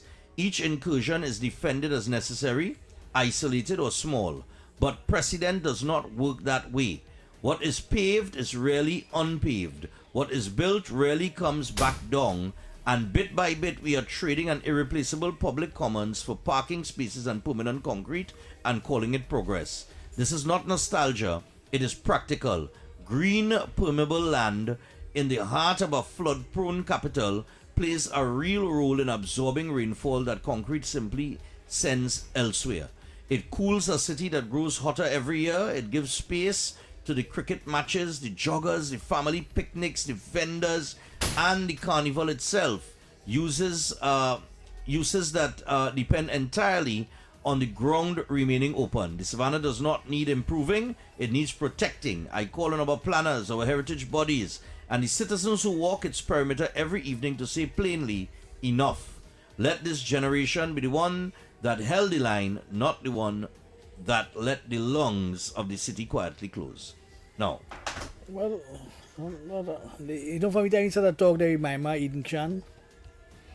Eden Shan was the guy that the first asphalt that was ever laid down in the savannah. I think that was in '95. I think it was. Right. And they and he got covered by it, by the back of the truck, because he was protesting at the time. Okay. You know, he was protesting the green space and. Okay, but let me talk about that green space issue. Mm-hmm. New York City and Central Park. Right. Central Park have footpaths. Footpaths, yeah. They have as normal. Yeah. It have all kind of things that happen in Central Park. Right. It is a green space, correct? Right. Right. It's a very large green space. Soho too. Now, my thing is this, right? The savannah just sits there. Mm-hmm. You ever walk through the savannah in the evening? Never. Right. Everybody just walk around I the savannah. I tried to walk it once and cut back. Right. But everybody just walk around the savannah. On the footpath. Right. On the footpath. Right. Around the perimeter, right? Mm-hmm. But, okay. We have the NCC have the thing on one end. With we have the North Stand and the Grandstand, and the carnival takes place there. Well, the Grandstand, we don't have the North Stand. North Standers go up and come down. Right, the North Standers go up and the North Standers go up and come down, but the Grandstand, which is saying permanent fixture. They want to replace with a carnival center, permanent structure. I don't see the problem with that. Carnival is every year. Do we have any intentions of stopping carnival or moving it out to the savannah? No. So putting a permanent structure there, I don't see the issue in that. But here was my thing. Just like you have said about development in Chagaramas and using it as a hub, I always see the savannah as an underutilized economic hub. I'm sorry to tell the green space people, but it doesn't mean that you're going to... It was back then, about 20 or 18 years ago or 15 years ago, I was part of the protests to allow vendors to come into the savannah. Okay. And the Horticulture Society, which the savannah falls under. Right. They put up barriers. You see the barriers where you see now? Yeah. In the front of the savannah, they come and put up that there due to the vendors that was there in its minority back then. All right. And it was a case of everybody putting up a different tent and they leaving the garbage and they ain't see nobody place, and it was a big toss up with the government at the time, because Manuel I think was the prime minister at the time. Right. And was big bacchanal with that. And I brought them on the station and they were talking about it, and we fight them kind of thing. We wrote to horticultural ministry. And them days they had a president, the guy who is the association for up there. He was doing his thing basically and fighting the good fight. And eventually they let us use part of the savannah, which was just the first pitch area going up from by the barriers. They're going up. Yeah. It didn't go across yet. Okay. It didn't go across yet, but the people in them, they came together. That is one of the battles that we fought, that the people in them got together and standardized the thing. Started work with this right among the tents and whatever, and they eventually let it flourish. Yeah. Do you see the savannah as underutilized? Yes or no? Yes, that point. Okay, so my thing is this. We have a whole avenue, right, with a set of bars and entertainment and food hubs, and right? I have always seen the savannah as something that you could utilize where you create footpaths and put up proper lighting, right? You brighten up the inside of the savannah. Right. Because if you pass around the savannah 7, 8 in the night and you look, you can't see nothing, it's pitch black. Well, 80% of that savannah is not being used. Thank you. So what I'm saying is you could still preserve the green space. You could still have your spaces for cricket and football and everything, all the little sports that people want to go to the savannah and play, right? but you could also create an economic hub where you create footpaths and stuff with little tables and thing on the side and nice little umbrellas and the food vendors and all of them right there, and they're selling the little food and thing, and people could eat in bins and whatever, and you could go and have a nice little romantic walk, if I could term it that way, through the savannah when the evening come. Foreigners could come there. You could have all sorts of cultural activities and entertainment going on. Merchandise being sold, whatever the case might be, right? And I believe in night markets. Right. So I think the savannah is prime for night markets, right? Right. And it just needs developing. But developing and putting a footpath through the savannah does not mean that you're destroying the green space. It just means that you are enhancing it in a particular way or utilizing the space that is there, right? Outside of that, I was saying this morning, how much 5K you have in the country now? Several. Right. So you have several 5Ks in the country almost every weekend. You have about 10 5K going on, right? You have midnight run going on. It have midnight races that's happen as well, right? People have to call out police. They have to manage the traffic, all kind of thing. When you have it in the morning period and you're coming around the savannah or anywhere that you are, the police have to stop the traffic. People just be inconvenienced by that at times because they had to wait in the traffic for the runners across the road. I'm saying you have a whole savannah. It's what, 2.5 miles? Yep. Right. In circumference. In circumference. Yeah. Can we not also build a track around the savannah? Forget the footpath for walking and running for recreation. I mean inside within the perimeter? Yes. Where when you have your midnight run or when you have your little races and thing, you could know the runners and them could have spectators coming to take in the run with things to do and activities going on or vendors to buy from or whatever the case might be. Where they putting up this stage for the it's right somewhere opposite President House or some kind of thing, sir. But isn't that the area where people that's frequent most for rugby and little football? Yeah, and there's a rugby and thing going on that side. Because the cars that start from by the roundabout by Curiosity. Well, coming up high up the road, from there go straight around to pass President House, going down the road to the traffic light. So there's our cars they ride through on an evening. Yeah. But I was trying to figure out where they're putting this. You could even have a little track for cycling. You could put on a nice little path for a little path, no, not a cycling track, but a nice little path where people could go and ride their bike and thing and go wrong. Inside now, right? And then you could still preserve your space for rugby and this and that so and cricket but what I'm saying is this green space why we just talk about preserving the green space rather than enhancing it. I don't want to use the term development, right? Because development suggests that you go cut down the trees and all kind of damn nonsense. You know, to start with that. Nobody is saying to cut down the trees and nothing like that, you know. But enhance the space. The Queen's Park Savannah is underutilized. Yeah. Like you say, about 80%, I think it's more than 80% of the savannah is unused. Because just from one part of the savannah, and then but the other half, it has nothing there. It's just people just go and play rugby and wherever, but it has nothing there. It has nothing going on. So what we want to do? Just preserve our open field that serves no purpose, that generates no income, that creates no opportunity. If the space is there, I am saying, I understand back in the day, I don't know how old the author is of that article.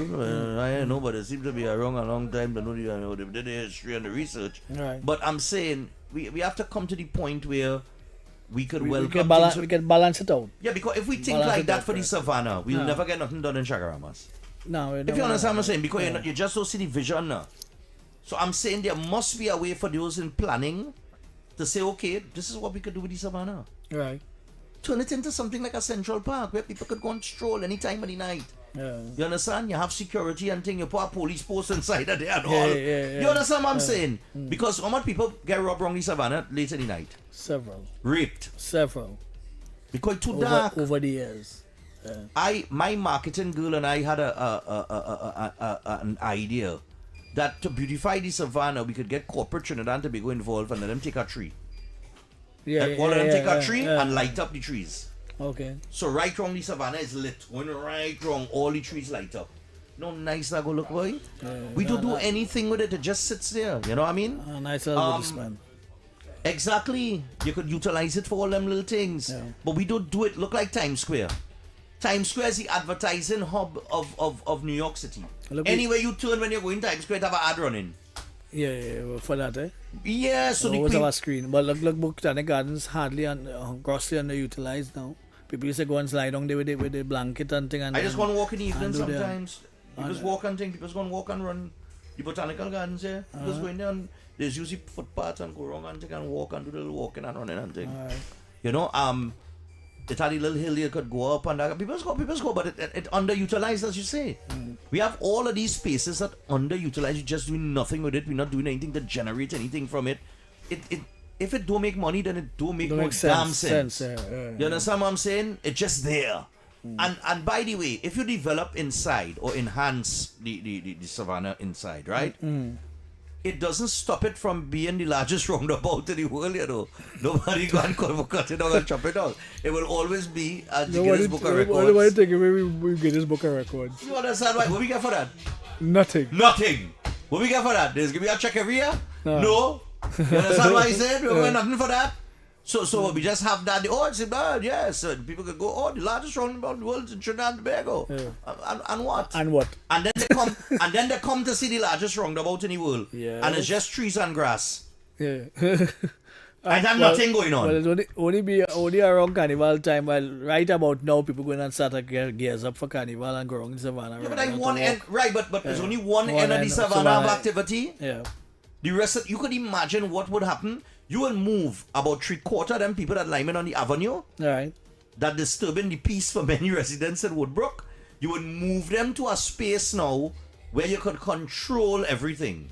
Right. It's a controlled space, an entertainment hub or whatever. Right. And you have bright lights with big signs and thing. And like a Times Square thing where people could place their ads. How many people do you feel is go wrong the savannah when they come? Well, a couple hundred.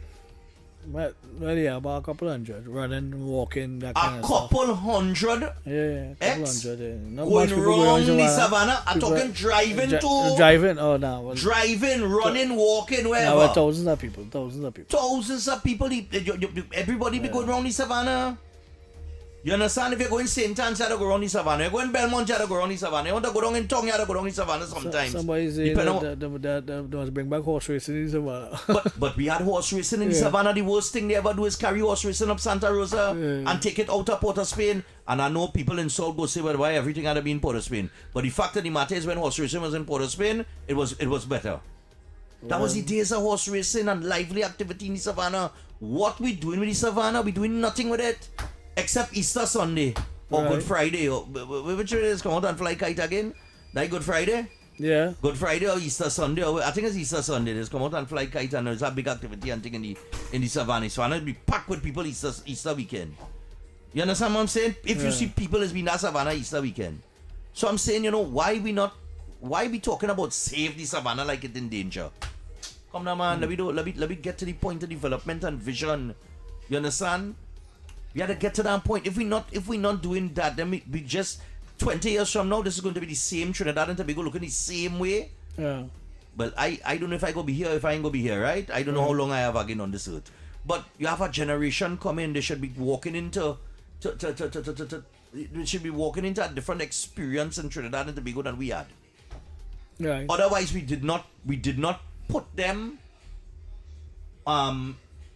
we didn't put them in an advanced position then. We just gave them what we met and left. Right. And we leave it the same way for them. That is how generations have to operate. Each generation supposed to make some level of progress, and the next generation comes and then takes it a little further, and so it goes because technology is advancing. We talk about AI on a regular basis. Everything is advancing. Yep. And we have to think, okay, what do we need to do to attract? What is which Trinidad tourist attractions? What is Trinidad forget Tobago. attractions? Forget Tobago, we got the Playboy coming up now. Forget Tobago. After the Playboy, we're going to take some calls. What is Trinidad? If you are a tourist. What Trinidad selling? Right. Basically, because that's what Tobago selling all the time. Right. So what Trinidad selling? When you talking to your people abroad, what is your selling point? Maracas Beach? Doubles. No, what's your selling? What is the tourist attraction that come to Trinidad and Tobago? What do we really have to be attractive? Maracas Beach, Doubles and Bacon Shack. Well, Forget Carnival, that's a season. Well, that is it really. Right, so we have no selling point.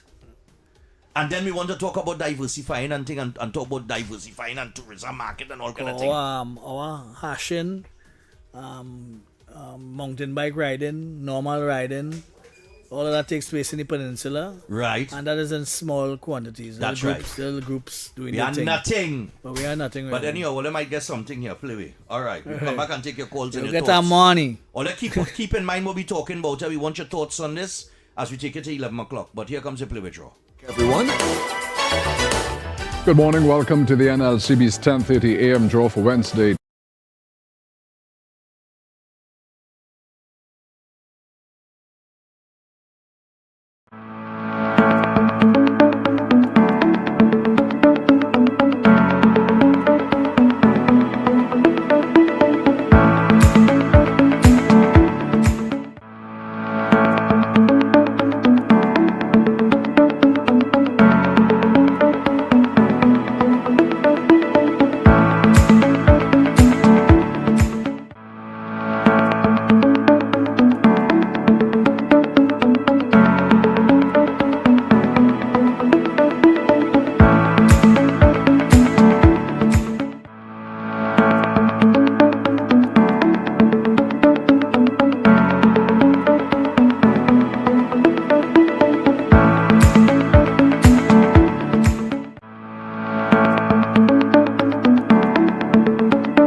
to park it. I went and park it there. I park it. She want me park it there. The garage was really clean. The best I have ever seen. With hedges growing left and right. Oh, what a beautiful sight. But my vehicle long and the body strong. She said have no fear, park it anywhere. So I park my car in the girl garage. Yes, I park it, I went to park it. I park my car in the girl garage. I park it, I went to park it. The gate was open, so I park it. Something risen and I park it. The way it happened, I just park it. The spot was chosen, so I park it. And I drive in and reverse out. Drive in and reverse out. Boom! Drive in and reverse out. Drive in and reverse out. Yeah! Drive in and reverse out. Drive in and reverse out. Park it. She want me park it there. I park it. Hey!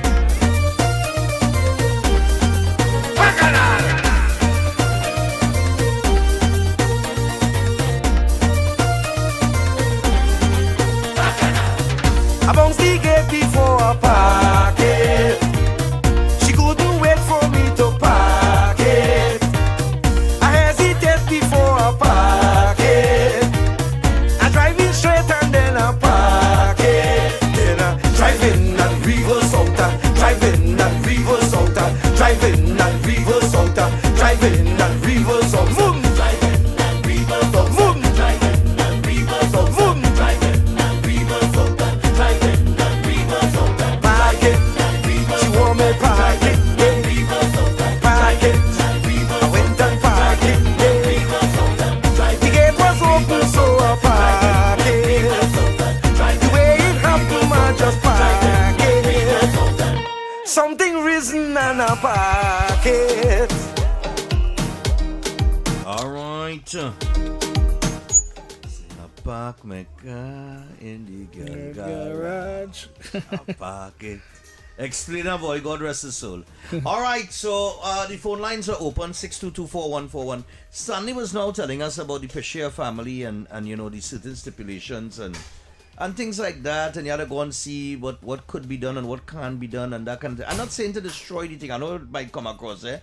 I'm just saying that we should be open to ideas and opportunities and development. Yeah, hello.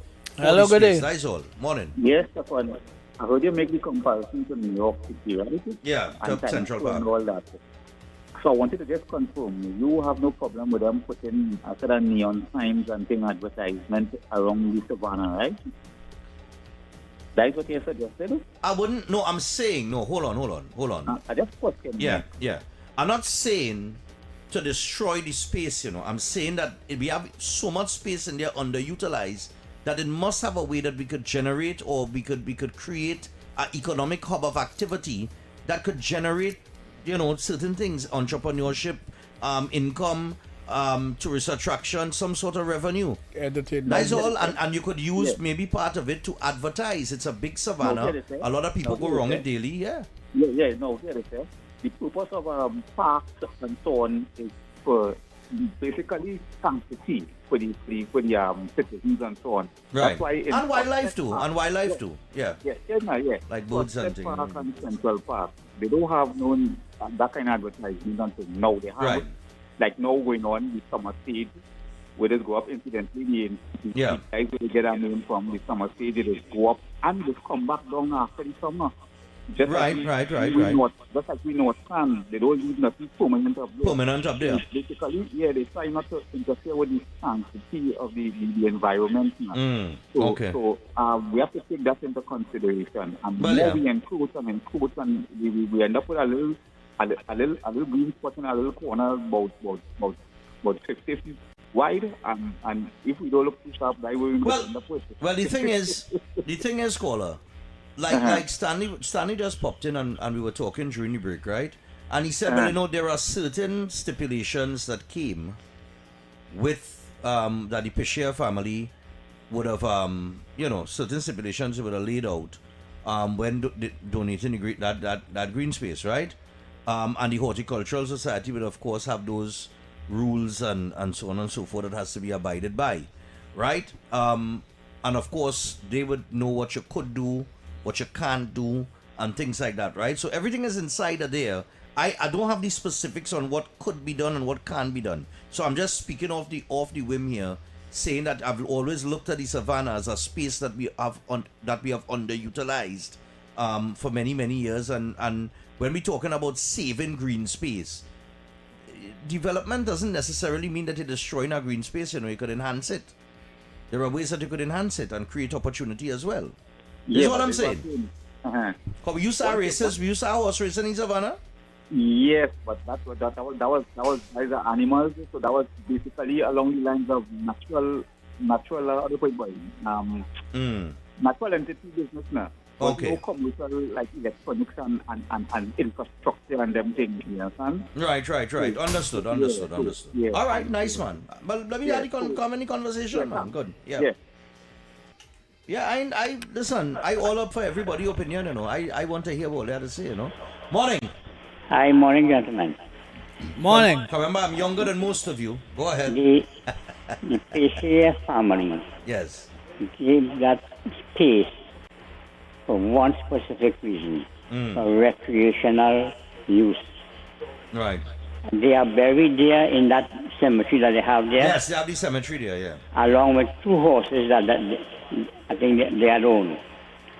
The horse racing fraternity was given permission to build that there and race because they had like horses and whatnot. So that's the thing, but it's for no commercial use. That's why you see North Stand has to be always be taken down and can't be a permanent structure. Yeah, no permanent structures, yeah. But that is their wishes, and whoever has the agreement with it will be able to enlighten and tell you. All right, no problem, man. So you don't see it as a space that we have underutilized. Oh God, he gone. 6224141. Yeah. So I mean, I don't know what you all see the savannah as, or what it could be, or if it should just remain as it is. Or lower your radio. Yeah, morning. Yeah, morning. Yeah, man. Of course, respect. I see it as a place that is underutilized. Right. In addition to that, all our community centers.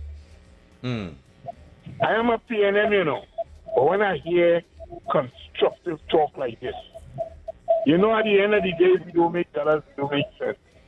How are we going to build the country, right? Be positive. You are looking on the brighter side. I'm not saying to destroy the savannah. 100%. I just want people to understand. I'm not saying to destroy the thing and take away all the green space. Why we can put on an amphitheater in the middle? There is opportunity there is opportunity there. You know what I mean? Why we can put on an amphitheater? I am agreeing with you. How we just move certain people and keep the place clear and do things. We can use our community centers to promote and do so much. I agree with you. I would like to see. I think those are underutilized as well. The community centers, yeah. Is going to look into steel pan. Community center, the community and we center. can utilize the community. Some of these places, just like how I'm seeing almond is dropping on the ground. This fruit called almond. You must know it.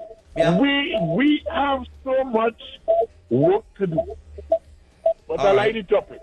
All right, yeah, no thanks a lot. problem, Yeah, but just if I could tell you now, my brother, you say it's a PNM, right? Yeah. All right. Well, I want to correct you. You're a Trinidadian, but you prefer PNM. That's all.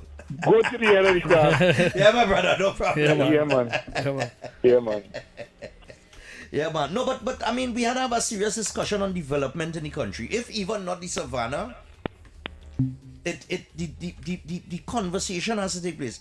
Yeah, Every but time right. next Yeah, door but about right. that peninsula down in the west, you could see it, you could feel the potential is there, and opportunity is there to be created, and we just keep going on in circles and circles, and the money just come, the money just go, You remember the days we had a KFC down there? Where? Down in the peninsula down there. Yes, it had a KFC down there on the belt. Move it down there. Morning. Yeah, morning, gentlemen. Yeah, man, what's going on? Very, very, very good topic, man. That underutilized. Yeah. Because we have the biggest green space you can see in the world. No. It isn't big like that ain't big like Central Park. Okay, what? Central Park, we are the biggest roundabout in the world. It's the largest roundabout in the world. My correction. But not green space. Go ahead. Right. Now, it's underutilized. Because this is a melting pot I see in here to create, money then. And the people now can always get themselves and make themselves self-employed. Look, we have, for instance, we have drag racing here, right? We have vintage cars. So all these things could be put inside it and put now on the tourism page. So when people come into the country, then they will see, well, what we have. Because like I say, it's only bacon shack and what, and listen, I have thought about Trinidad, not Tobago. Tobago have much angles that you could see tourism, right? But when you sit down and you really think, what is attractive about Trinidad besides Carnival? You understand? The bacon shack. Why can't put a bacon shack thing down in the peninsula? A row of bacon shack people. All that down there. A row. Yeah. You understand? There are so many things you can do down on that peninsula. You could come in Trinidad, right? On a cruise ship. Right? Dock down there. Go on to the cruise ship kind of complex receiving point kind of thing. High little women giving out garlands and them thing where it's welcome, the little welcome thing. You have a little board showing you what is the activities you can get yourself involved in, and the whole peninsula littered with booths and collapsible thing, of course, but you're buying your spot basically, and you have ATMs, you have KFC, you have all the different franchises. Plus you have hashing, you have mountain bike riding, you have what do you call it, go-kart racing. Big franchises inside of there, boy. Caller, go ahead and finish your comment. We have a little bit of Trinidad and Tobago inside that area down there. Everything you have, even people under the Creole cocoa, chocolate, little parang. You have your own cuckoo village down there. You have everything. Everything you have there. But we have to move forward. Yeah. And we have to forget those who don't want to know the development, like I rightly say. We must take it to the next level so the next generation now could take it further then. All right, thanks a lot. Let me explain you something. Look at the space that Michelle Benjamin used for Flavor Village. Right? Right. That ain't no huge part of the savannah. Well, they were saying, yeah. But look at how many vendors it could have accommodated. It could accommodate a stage. And how much people it was holding? 6,000, 9,000, somewhere around there? Yeah, about 9,000. About 9,000 people, right? Yeah. So 9,000 people was fitting in a small, space, I would say this a small space in comparison to the size of the savannah and the space that they utilized to accommodate 9,000 patrons plus a stage with music set up and food. And food vendors and everything, right? This was a small space. It's in like they take half of the savannah and do that, if you understand what I'm saying. So just look at that on a different scale, right? And as it relates to utilizing another part of the savannah, Morning. Maybe not, it can't be a permanent structure, somebody was saying, yeah. Morning, caller. That Western Peninsula plan that we beat our horse several times there. We don't go and ride our horse as we taking we pass it on spelling over, right? Yeah, we focus on our next area now. I hope all the amount of times we did that Western Peninsula, somebody had to pick up on that day by now, boy. Or we had to put that presentation on recording or something and send it to the relevant people. So well, I sent it to them already, but they said Unicode have it, so me, Look Wallafield. Wallafield underdeveloped too. Wallafield underdeveloped. I go car track. In the city at one point in time. I used to race in Arima horse. And he never really capitalized on going with that momentum and building something. We could have our own little Caribbean in 500 years and that kind of thing. All them kind of things, you understand? Yeah, man. Does it have? I'm sure it have places in Central. Have you seen Central Trinidad? Some of these getaway places in Central Trinidad, like in Grand Couva and places within that area. I learned a lot of this stuff. Huh? I learned a lot of this stuff off of TikTok. Well, let me tell you something. To be honest with you, but have you these seen places I didn't know the existed. have you seen the quality of some of these Yeah, places in Central Trinidad? Yeah. That no beach, Yeah. no beachfront property, you know. But when you go and you're looking at these places, but wait, that's in Central. Morning, the people and them developing Yes, their good places. morning. Good morning, gentlemen. Yeah, morning. I want to just go off track a bit just to ask Mr. X something. Yeah. Go ahead. Oh God. Yeah. I want to find out what is going on with the electricity these days. Oh yes, there are What some outages going on, you know. Yeah, what is happening? The last 2 weeks, the Mova area, every so often, the lights going off, and then about 10 minutes, it's coming back. Or it will go on 5 minutes, it come back. Then I went to Motor Life somewhere up by the highway up there. When I was there, lights went. And I said, what happening? They say, yeah, the lights will be going off. Then I went to Tunapuna, Page. It happened too, and they said it happened earlier. I called TNTech, and I asked them, because I tell them, I say, you always damage people's appliances. What is going on? Right? And when the appliances are damaged now, it's problems to get compensation. Are you familiar Could you with? tell me what is going on? Are you familiar with what is going on in the press, where stealing of copper is the issue? The what of copper? Sorry. The stealing of copper.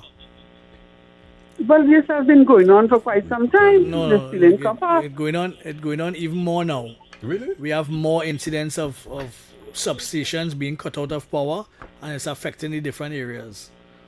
But So that is what is going on. People stealing the copper. That's why lights going on and off, so? Yes, because where they're stealing the copper in those substations and so on. In the serious areas that feeding, you have to understand how it have different hubs. It have like Bamboo is one hub, one in Shagwanas, wherever, right? And you have people going up there and stealing copper, and it's causing cutouts in different areas, and they have to reroute the supply and all that sort of stuff. So, But it doesn't be out so long, you know. It doesn't be out for long, but that's because they're reclosing. They have a thing called reclosures that close off when one side cuts out, another side takes up the slack, kind of thing. So they're responding to it, but that was one of the problems. But since they put a ban on copper, it kind of slowing down a little bit. But to that end, though, as she brought up that point, I've been seeing a lot of Yeah, TNTech because, utilities and stuff all over the place. I mean, like 5 all and it was 6 one a of the day, best trucks and services vans it and had. stuff. So I want to know what kind Right, of work it they've have. been doing it throughout the West and But stuff. now I don't know what is going on, and that is threatening people's appliances, you know. Yeah. That is, So I just wondered, was it... And you know, TNTech don't like to reimburse nobody.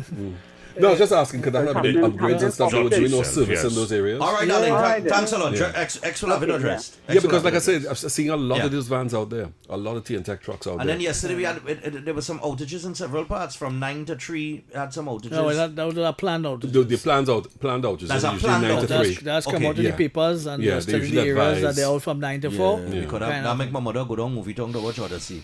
All right, she had to run home, so she had to find something to do. And that's how my nephew ended up by me. And that's the nice thing about that, because they give you advance warning, so you can plan it in. Right. You know. So we got the 11 o'clock news coming up here in just about 30 seconds. We're getting into the third hour of things. But keep the calls coming, because we need to have these discussions. You know what I mean? Trinidad and Tobago, we always talking about development and diversification and all kind of thing. And then we just talk, and when we have the money, we don't do it. And then when we could have do it, you know, but we not the money. You know that kind of lyrics? I fed up here that. I fed up. I think we just need to move forward and start to develop Trinidad and Tobago and build it. We're supposed to be, like I told them, each generation supposed to put the country in a certain advanced stage. So Bring the next something to the table, yeah. the next generation comes and takes a little further based on the technology and all the advancements that take place over time, Sure. right? But we can't keep in a standstill for too long. I'm 49 years. We've been on a rut for a long time. I'm you know. 49 years old, and the only thing really changing in Trinidad is the cars. And the costumes that women does wear for Carnival Monday. Tongs and tights. And the Monday wear, the monarchy. Yeah, man. Tongs and tights, the best invention in 21st century, right? The monarchy is. Yeah. Stanley, before I read the 11 o'clock news real quick, you ever heard of Martha Reeves? Yeah. You like her singing? Huh? You like her singing? You know of her? Yeah, of course. Okay, nice, man. How about you? Well, I was selling X in 2023. Rolling Stone rated her the 151st best singer of all time. Well, the lady is old. And I don't know what happened with that national 1945. You heard it? You heard the national anthem, did you say? She was born in 1945. Yeah, we go play it for him. I want to play it on here. She was born in 1945. Disastrous. Yeah, no, it was a catastrophe. But what happened? I enable that. We coming. I send it for Ching. Yeah. When you hear the 151st greatest singer of all time, sing that national anthem. She croaked that stuff out. Let me X, tell you go beg me to stop it. You go the audience go beg me to stop it. Well, she's 81 years now. Yeah, but you have to know when to stop. But then don't take the walk. So here we go. 11 o'clock news. Stanley Augustus. But who hires she?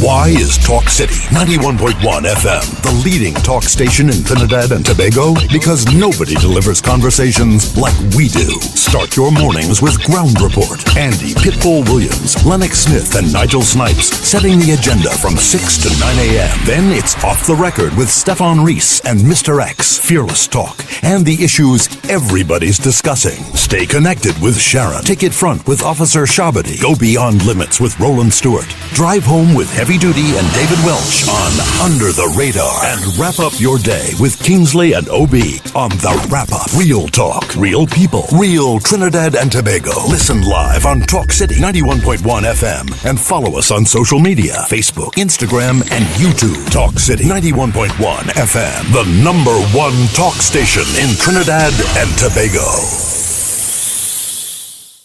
Good morning, Trinidad and Tobago and the world. I'm Ramala Balkaran. Welcome to Trinidad and Tobago today. Let's take a look at what's trending this morning. Every morning in Trinidad and Tobago, a new conversation begins.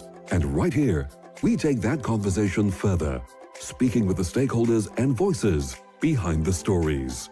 From news and lifestyle to culture, health, and entertainment, we bring you the topics that matter most as you start your day. Join us weekdays, Monday to Friday at 6 a.m. Watch on TTT or join the conversation from anywhere on your smart device at TNT Today Show, Trinidad and Tobago Today. Exclusively on TTT.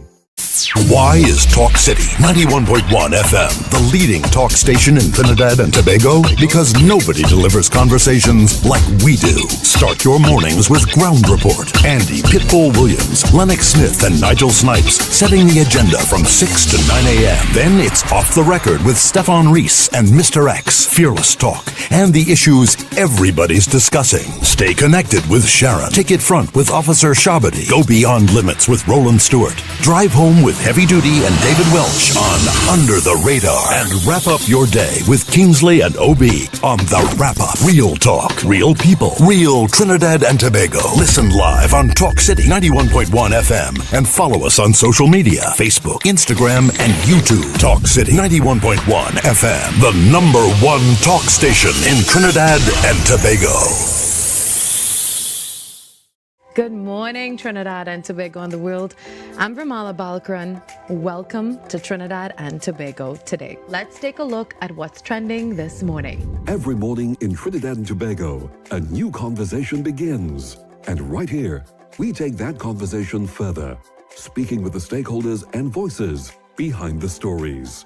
From news and lifestyle to culture, health, and entertainment, we bring you the topics that matter most as you start your day. Join us weekdays, Monday to Friday at 6 a.m. Watch on TTT or join the conversation from anywhere on your smart device at TNT Today Show, Trinidad and Tobago Today. Exclusively on TTT. Why is Talk City 91.1 FM the leading talk station in Trinidad and Tobago? Because nobody delivers conversations like we do. Start your mornings with Ground Report. Andy Pitbull Williams, Lennox Smith, and Nigel Snipes setting the agenda from 6 to 9 a.m. Then it's Off the Record with Stephan and Mr X. Fearless talk and the issues everybody's discussing. Stay connected with Sharon. Take it front with Officer Shabadi. Go beyond limits with Roland Stewart. Drive home with Heavy Duty and David Welch on Under the Radar. And wrap up your day with Kingsley and OB on The Wrap Up. Real talk, real people, real Trinidad and Tobago. Listen live on Talk City 91.1 FM and follow us on social media, Facebook, Instagram, and YouTube. Talk City 91.1 FM, the #1 talk station in Trinidad and Tobago. Good morning, Trinidad and Tobago and the world. I'm Ramala Balkaran. Welcome to Trinidad and Tobago today. Let's take a look at what's trending this morning. Every morning in Trinidad and Tobago, a new conversation begins. And right here, we take that conversation further, speaking with the stakeholders and voices behind the stories. From news and lifestyle to culture, health, and entertainment, we bring you the topics that matter most as you start your day. Join us weekdays, Monday to Friday at 6 a.m. Watch on TTT or join the conversation from anywhere on your smart device at TNT Today Show, Trinidad and Tobago Today. Exclusively on TTT. Why is Talk City 91.1 FM the leading talk station in Trinidad and Tobago? Because nobody delivers conversations like we do. Start your mornings with Ground Report. Andy Pitbull Williams, Lennox Smith, and Nigel Snipes setting the agenda from 6 to 9 a.m. I got a voice note that was very, very important. In terms of the first conversation with the steel plant. Right. And steel pan, right? And it's from Peter Kanai, General Secretary of the United National Congress, and he sent us this. I want you to hear what he had to say, because we didn't even think along these lines. This is the home of steel pan, you know, not so. Right? Yeah, man. Good morning.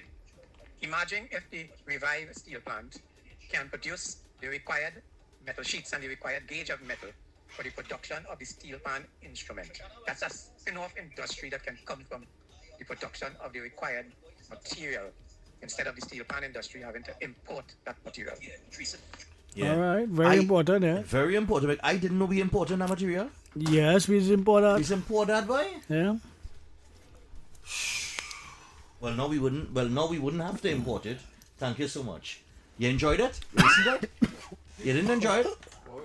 Oh, all right, no problem. Enjoy what? Yeah, But no, you enjoyed the it. Martha Reeves national anthem. So anyway, but I wasn't even thinking along those lines with the steel pan and the steel pan industry and the benefits towards the steel pan industry with the steel plant reopening and everything like that. So that's another good point. I saw that you just know when the opposition are nothing to talk about, you know. Let me tell you They be ref riders. let me tell you what the opposition leader raised as an issue in the paper.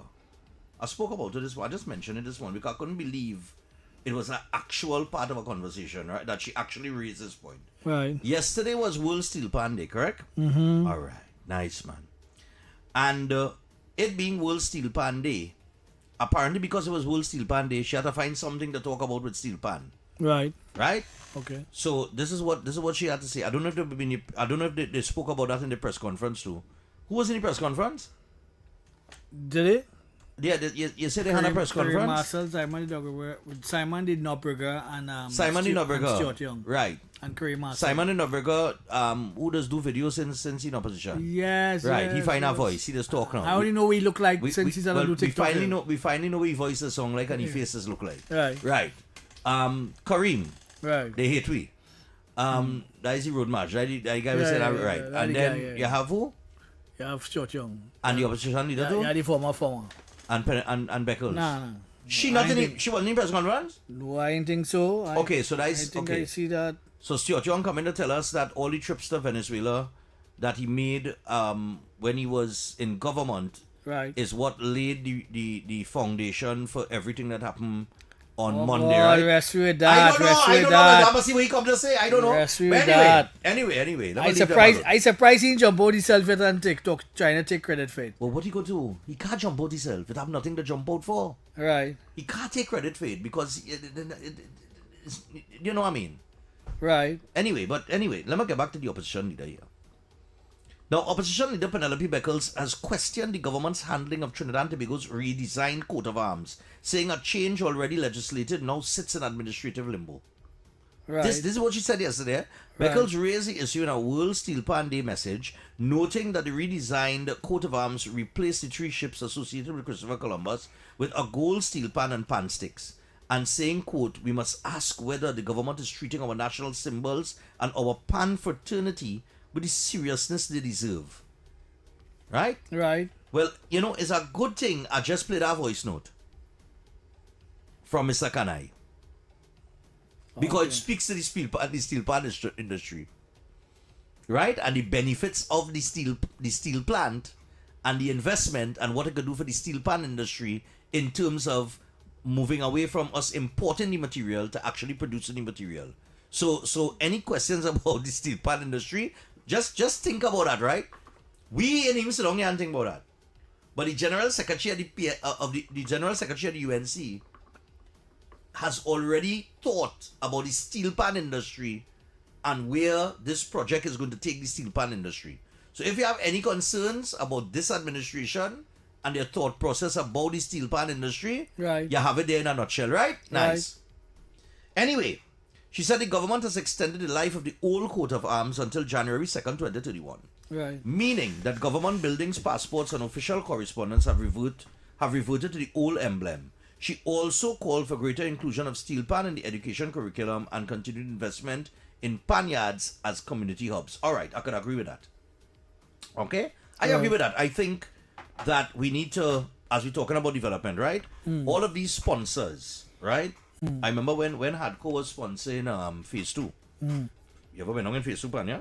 When Hardcore was the sponsor? Yes. With Hardcore was the sponsor? $1 million. Brother, man. Another $1 million. When they go down there again, everything, $1 million. Yeah, but I'm right, but I'm talking about the way they laid it out with the vending and the this and the that and the other, everything right. Yeah. So anyway, yesterday, remember I was talking, I'll get to the coat of arms, right? Yesterday, remember I was talking, I wanna tackle that part with the steel, this latter part that she said here. The education curriculum and continued investment in panyards as community hubs. Panyards as community hubs. Yesterday, wait till I tell you. I told them off here, right?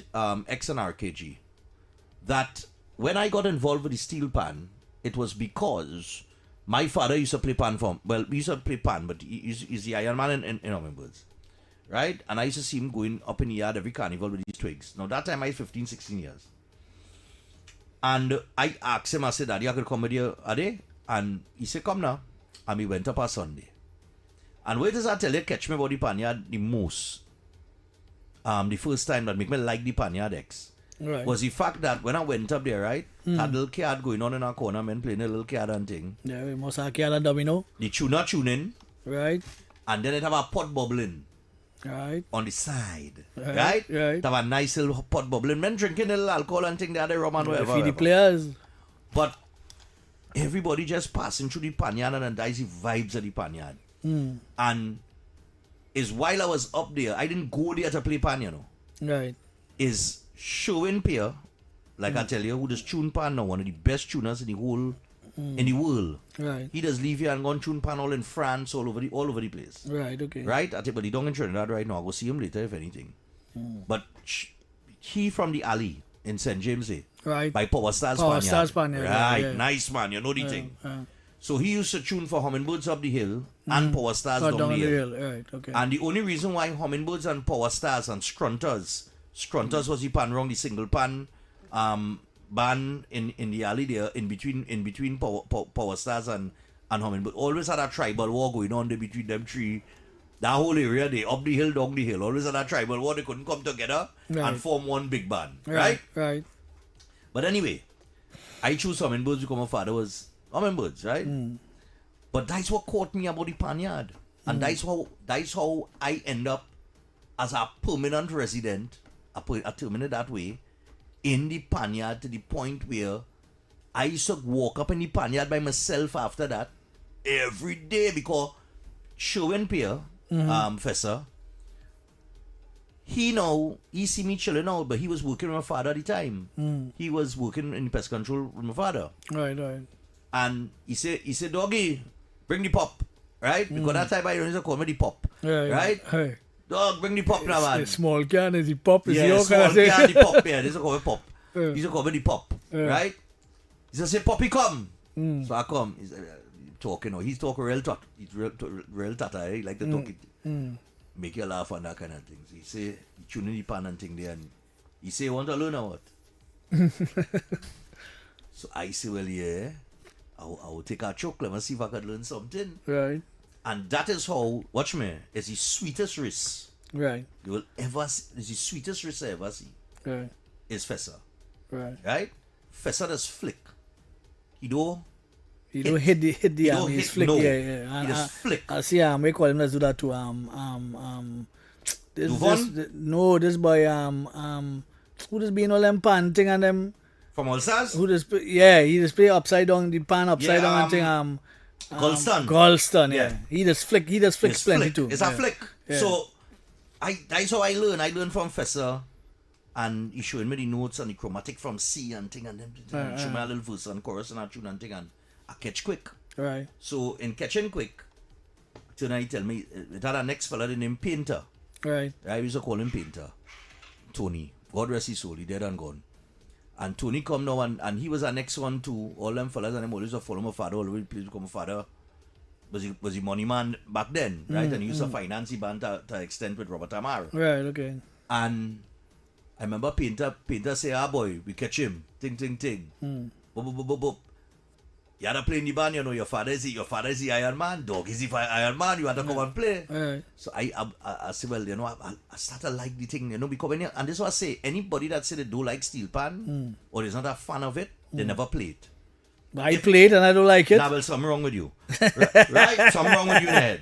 If you play the instrument and you put together a little verse, right, and you play two lines in a song. I can play 2 lines in a song. But what I'm saying is, when you play it sweet with the correct phrasing and everything, the song that you produce, remember you producing that, right? Because you are the player.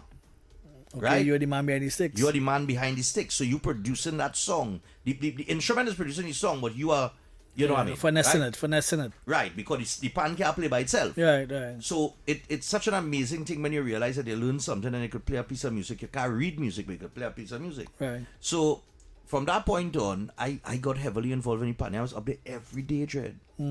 Every day, because, and here I going up, I want to find out where they're cooking. Right. I want to sit down and play a game of card.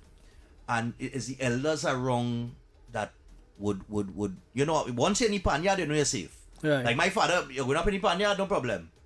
And he go anyway. Right. Because I know you're going up later. But me walking up there, up Fort George and that kind of thing, and passing through the alley and thing, he ain't taking no rush. Because once I go in the panyard, I safe. You understand? That kind of safe space now. But it's really a community hub. My father used to be the disciplinary officer for All Stars. So he down there every night. Right. At 7 o'clock, the car must hit that corner to go down right. by All Stars. I know I never like pan like that. So Funny enough. I would always, well, that's you. You are your own preference, right? But my point is, the panyards, right? The panyards. We just talk about crime and how we deal with crime. And we just talk about sports. A lot of times sports is avenue. That's an intervention. Us in the area, from the area, they love the steel pan, the indie band, the indie panyard. And when you're a youth man and you come in, they're guiding you. They're guiding you in the right direction. I would call them activists because they play a role in the society. Alright, well, you would call them activists. They play a serious role in molding, in identifying, in getting youths involved in them as the elders, so okay, but you will look up to them. All right, but here the point I'm making. The point I'm making is back then, the elders had that respect from you as a youth man. Yes, because you would look up to them as you seen a man well dressed with his seamy pants and wear for a long time and the 2 pants stick in the back pocket, and you always wondering, but we going every night, so in that kind of way. But he well dressed and admired by the youth. So they seen him as somebody who could take them to another, well, not see them, but them just see you. But the and your talents and so on. The times have changed in such a way that I do not know if there is that level, the way that we grew up. No, you don't have that right now. You don't have that right now. I know for most of the old activists and them burnt out. Right, but hold on. I know for a fact that if I go in the panyard and my father not wrong, these guys and there, these elders would watch your back. Not only watch my back, but I have to respect them. Right. I have to respect them. I have a respect because them is my father peers. Right. But they know that doggy son. Yeah, well, them in business of that. Right. Them in business of that. But now, them youths are them in business. When the youths go to the panyard, and you know, I mean, I don't know if that is the same vibes now in the panyard. Maybe you could call and tell us if that is the same type of vibes that you get now. If the panyards are the same way, because I've been really in and out of a panyard for a very long period of time. I have experienced panyards up the islands for carnival and things. When I'm covering that.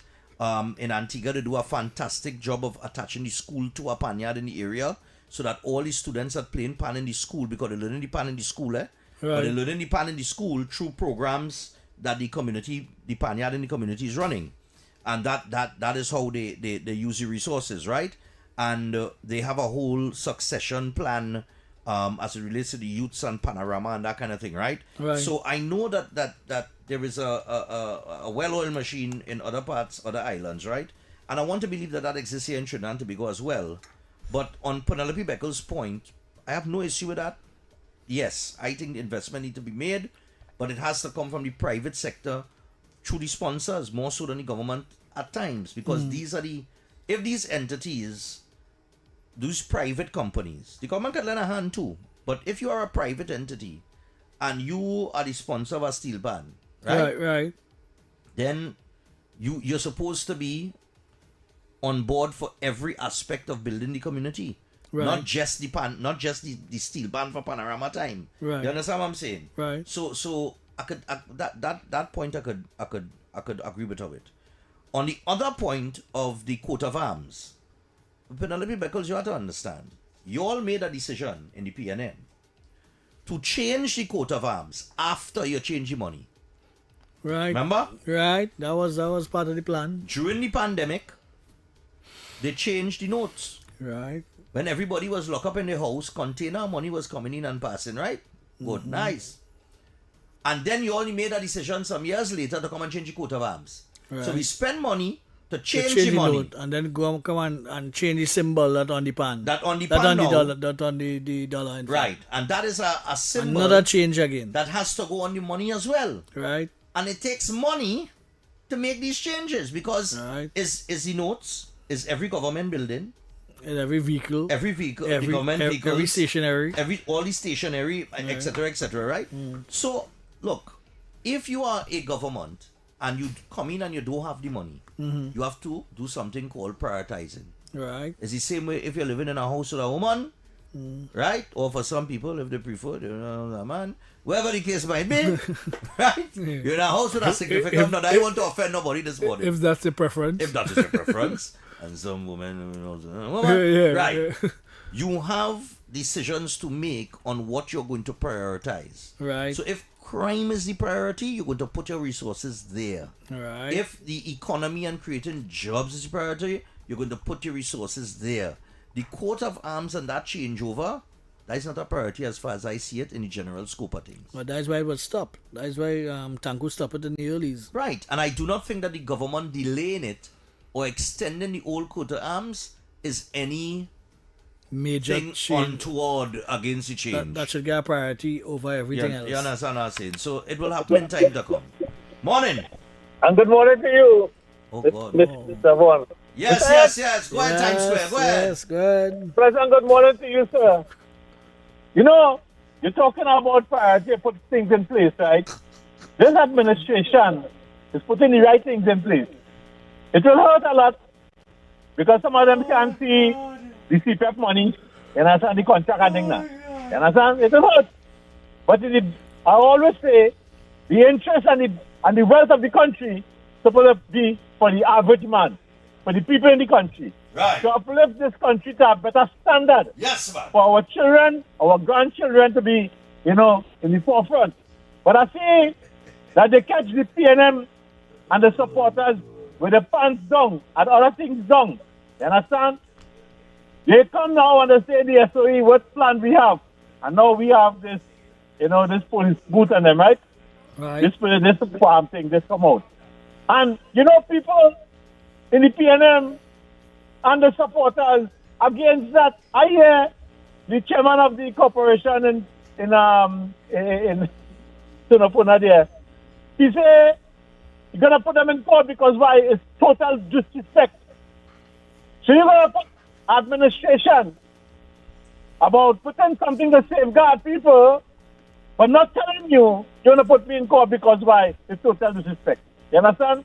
You see, they don't have no vision. And all the topic is about vision. The PNM have no vision for this country. The PNM only about getting the supporters to put them in home and they're going to be hefty, full over the pocket. That's what they're concerned about. They're not concerned about the people and the safety of the supporters, brother. All right, so the local election coming up.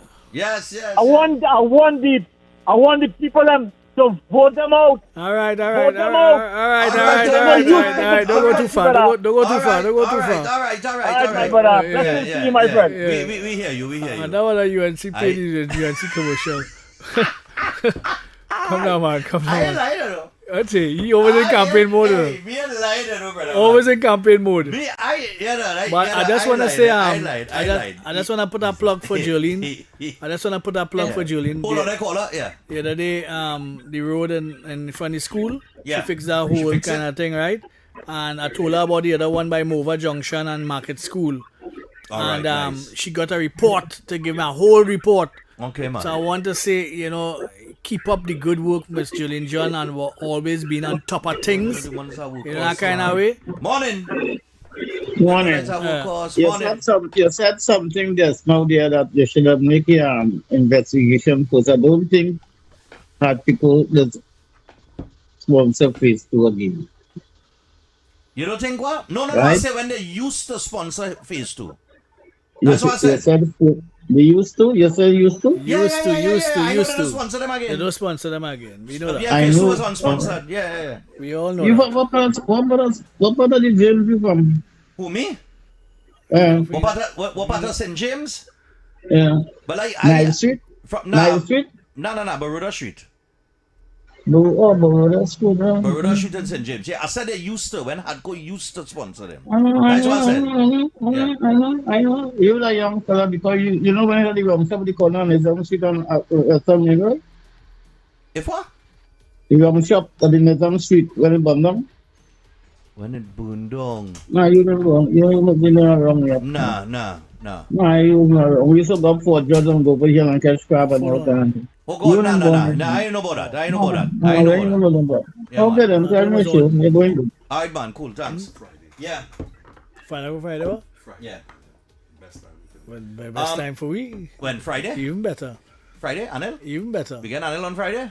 Right, All nice. right, we get Anil Roberts on Friday, boy. Yeah. All right, 622-4141. Let us know your thoughts. But yeah, I know yesterday was World Steel Pan Day, but we started a discussion on the pan, and it was a very confrontational discussion. But I think that whole aspect of investing into the pan yards as that type of community hub is one of the things that we should have. That should come natural for us. Morning by now. And that is can I Morning. area? Yeah. Stephan and Mr X. I'm not gonna take long. Sure. I promise I'll leave. I'm not gonna say anything negative, okay? Oh, no, you go ahead, you speak your mind.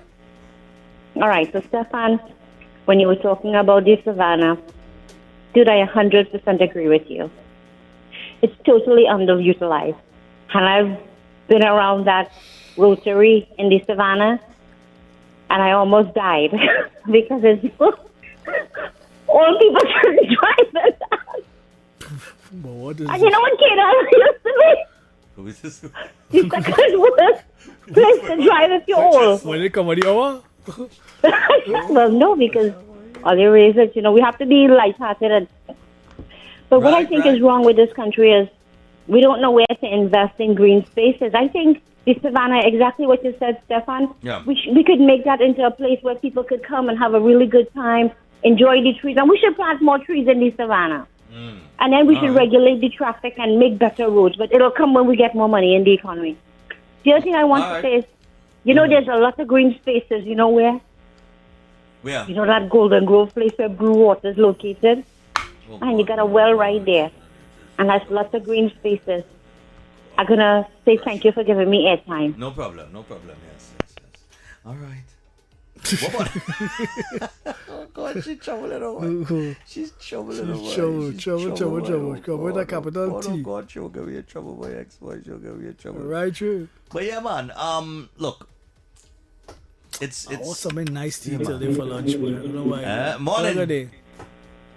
Go by Good Tantis. morning, Go by Mr. Tantis. Funan Why X. you all slap on you? Some woman neighbor said Mr. X calling my name. Who is this? I know the French name, right? Hey. I got tax paying. That is Like KFC, like KFC. Alright, but we cut you off. Right, 6224141. We'll take your calls as we go along here. Yeah, but you understand what I'm saying next in terms of the panyards and so on and so forth. Yeah, we need to get that pumping again, man. I don't know what it like now. What it like about you? Where's the closest panyard to you? Highlanders that have about 3 of them right wrong by me. They have activities regularly? Regularly. And the Lavender Redam section right across the road from me there. So it have people coming in and out. Panyard, how where the old gas station was. Like, that is Mr. Brown Panyard. That the old Highlanders from back in the day. All right. Yeah, man. I listen a report there in the papers where the president of Pantimbago saying that the community centers could be the panyard. Why shouldn't say so when the PNO is in power? Let me tell you something. The first time they had steel band in the square and negotiating in the square, I will remember the Pantimbago. Right. Randall Mitchell come in there and get up on stage and say, great is the PNM. What? I went and talked about it. She didn't do nothing about it. I say, you see me? I take the entrance to the Frederick Street gate, and that was that. All right. But she's a game player, just go. She's a game player a long time. I mean, look. She playing the game long time, nothing wrong with that. You could bat for your allegiance, but... Yeah, but I don't think I understand the caller's point, man. I don't think that you don't get up and make all the mask we all have on. We just make all out, Easy. We just make all out easy. The mask and them just fall off easy. Just fall off. Let jokey bad. Look, boy, baby Trump. Hey, baby Trump, what going on? Morning. Hey, morning, guys. Morning. Yeah, baby Trump. First off, before you say anything. X seems to be worried about the Trumpster in November. Well, I don't know. You see man living out there. You had to tell me. As a matter of fact, You're songing efficient, no? You ain't songing confident at all. This wrong, yeah, he'd be up in Trump K-Parks right through. So tell me something. Well, there are valid concerns, and that's why. Well, he's trailing in the polls. There are valid concerns. No, he's trailing in the polls right now. Ask me to give me. Okay, well, polls. Listen to me. The best poll is the results from a. No, Gallup one. Every time Trump had run, they said that he wouldn't win, and it's a given that every midterms, the party in power will normally lose some seats, or they lose, control, and they have a lame duck president. So you know that, right? But what I want to say is that problem that the Republicrats, I call them, that surround Trump, okay, they're not speaking at the level of the ordinary mind. And let me explain. The bread and butter issues. So who's speaking the bread and butter issues are the ones, and they're not hiding like before, they're coming out and they're telling you. And they want to get any they forward. Actually, no. The Democratic socialists, who taking over the party, the established Democrats, as bad as they are, the Democratic socialists have them on the run right now. Okay, so what is happening is that just like communists and socialists, look up history, who come and talk to you about bread and butter issues like Scamdami and them, right? And never run unlimited, right? What happened is that when you have individuals coming and talking about it's just people who listen to you. So when you have, but listen, there are a bunch of whack jobs. When you're saying they want no prisons, not only defund the police, they ban the police and put social workers. I want to see you send a social worker to go and get a guy who have a M15 in his hand, right? When they're saying to, don't have jails, when they're saying to eliminate courts, and they are whack jobs. But you know what? We have hundreds of thousands of them who saying yay and will vote for them. So the problem with the Republican Party is that they're not good in the messaging. And that's why even in Trinidad, when I talking to you guys, the Republicans, they send their own proxies behind me. And that's why Democrats hate me and Republicans fear me, because I call a spade a spade. So I hope I answered the question. So there are valid concerns. Definitely so. All right, no problem. We'll see how that shapes up in November. We are good from November, man. Politics is about interests and ideologies, right? Ideology, right, exactly. Right. And that is why the PNM binding the time, because they are hoping that the Democrats come in. Be weakened. Yeah, exactly. All right. Okay, guys. Well, you know what? You make me have a Joe Biden moment here. I forget what I call about, but I'm glad you brought up that point. This is more important. All right, no problem. Take it easy. Yeah, man. Cheers. Bye. But that's nice foreign news, Foreign news could give us the foreign structure, Final one before we take a break here. Good. Easy, boy. What? Yeah, lower your radio. Oh, man, radio up, man. Look how long you're calling this radio station. You don't know what to do, man. We can't take that. Come now, man. All you can do better than that, man. We're going to a break, and if you think that was annoying, wait till you hear Martha Reeves after this. All right. Yeah, man. You heard it, RKJ? What's that? Martha Reeves. You didn't hear her sing the national anthem of the United States of America? Well, soon come. She's rated 150 out of a list of 200. She's rated 151. She's the 151st by Rolling Stone. Greatest singers of all time. Serious. We're going to share her singing the national anthem. Someone like a rubbish. It was something to hear. No, I find this, how you talking there, I find... It was amazing. It was something to hear. Have an underline. No, it's not underline. Nothing. I wouldn't lie to you. All right, some stream. We come back after this. Get some wax. Your news, anytime, anywhere. Join us nightly at 7. TTT News, committed.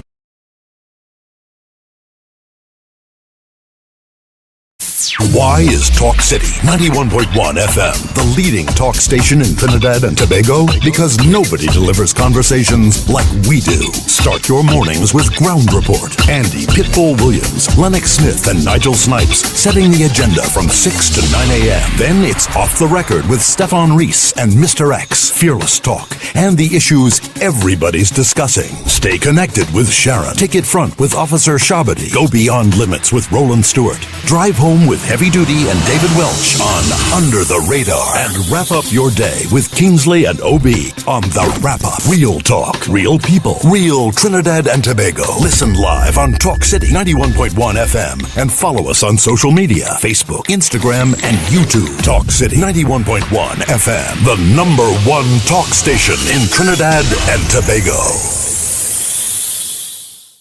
Good morning, Trinidad and Tobago and the world. I'm Ramala Balkaran. Welcome to Trinidad and Tobago today. Let's take a look at what's trending this morning. Every morning in Trinidad and Tobago, a new conversation begins. And right here, we take that conversation further, speaking with the stakeholders and voices behind the stories. From news and lifestyle to culture, health, and entertainment, we bring you the topics that matter most as you start your day. Join us weekdays, Monday to Friday at 6 a.m. Watch on TTT or join the conversation from anywhere on your smart device at TNT Today Show, Trinidad and Tobago Today. Exclusively on TTT. Why is Talk City 91.1 FM the leading talk station in Trinidad and Tobago? Because nobody delivers conversations like we do. Start your mornings with Ground Report. Andy Pitbull Williams, Lennox Smith, and Nigel Snipes setting the agenda from 6 to 9 a.m. Then it's Off the Record with Stephan and Mr X, Fearless Talk, and the issues everybody's discussing. Stay connected with Sharon. Ticket Front with Officer Shabadi. Go Beyond Limits with Roland Stewart. Drive Home Time with Heavy Duty and David Welch on Under the Radar. And wrap up your day with Kingsley and OB on The Wrap Up. Real talk, real people, real Trinidad and Tobago. Listen live on Talk City 91.1 FM and follow us on social media, Facebook, Instagram, and YouTube. Talk City 91.1 FM, the #1 talk station in Trinidad and Tobago. That's what happened. You see, I think in their mind, regardless of whatever happened in November, Trump is still president. Right. But they don't understand how the shift goes when you in the midterm. Yes, ideologies and interests is where that's come down to. At the end of the day, you could run from it how much you want, but it is there. It is there. You have to deal with it. It could be, but I think he will. I think he's savvy enough to maneuver himself back. Yeah, but he's as good as his team. Well, and if his team is not effective or not sparking in that kind of way. David is as Foreign News said. We remember Foreign News. It's a serious thing. Foreign News has given us bad information. It is what it is. But talking about America, America's national anthem is something they take a lot of pride in, as all countries take pride in. I love my party, and I'm going down with my party, sink or float. If in the ashes, are jumping up in the ashes. But that does not mean I wouldn't. That you wouldn't be honest. I wouldn't be honest. Yeah. And speak the things that need to be spoken. I ain't going to splash it out wide and sound like a clown. But at the same time, we have to be careful because we want to get another term. So we have to work towards it.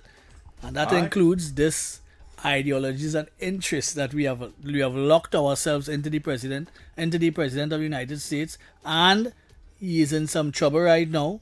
Yeah, but we go see about that. And we're hoping that, as I say, it's too early to tell because politics just brings strange bedfellows. So let's see how it goes. Don't forget that.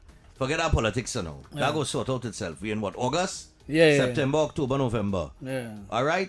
All the man had to do is write a little check and deliver it to everybody. Done. Nice. Right, so we know how things let's go. All right, so. Grease our palm. And a stimulus. Yeah, a stimulus package. Yeah, let them hold on to that. Anyhow, but putting the serious politics aside, like I said, the national anthem is something a lot of countries take pride in. America, second to none in taking pride with the national anthem, right? So usually they don't make these type of mistakes, right? Right. If they hire somebody to sing a national anthem at any event, they go for quality and class. It ain't nobody that's going to embarrass the national anthem. We can agree on that? Yes. Right. But that's how it's supposed to be. There's supposed to be nothing said other than that. Right, good. So they hired Martha Reeves to sing the national anthem at the start of a baseball game. And like I said, she's a renowned artist. She's a bit age. She got along in age. She's 81. She's 81 now. Right. But she took, somebody hired her. Right? I don't know if whoever hired her probably do have a job right now, but nevertheless, they hired her to sing the national anthem at the start of the baseball game, and being the renowned R&B singer with all this history that she has, and being ranked 151st according to Rolling Stone in 2023, greatest singer of all time, certain expectations would be right. Would garner onto that, right? Yeah. So this is Martha Reeves at the age of 81 singing the national anthem at the start of a baseball game. Y'all enjoy. And the rockets bursting in air. Unforgettable hits. Her music has inspired generations of fans from around the world. Robin Roberts Stadium, please welcome Martha Reeves.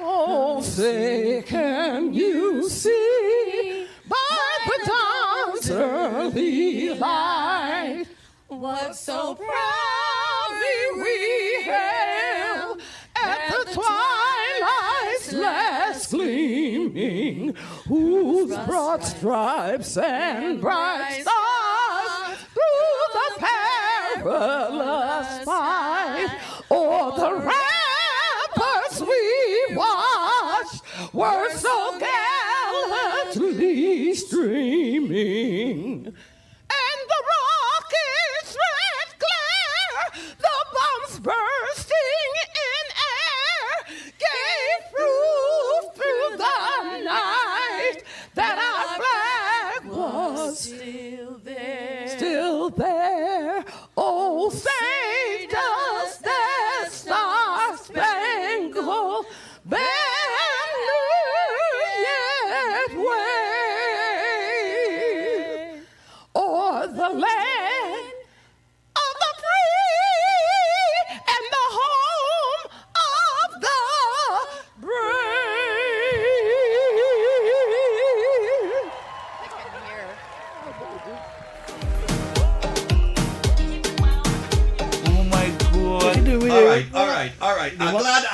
RKG. You want butcher down the She item, yeah? butcher the down the ant. item. Yeah, boy. Now, RKG, okay.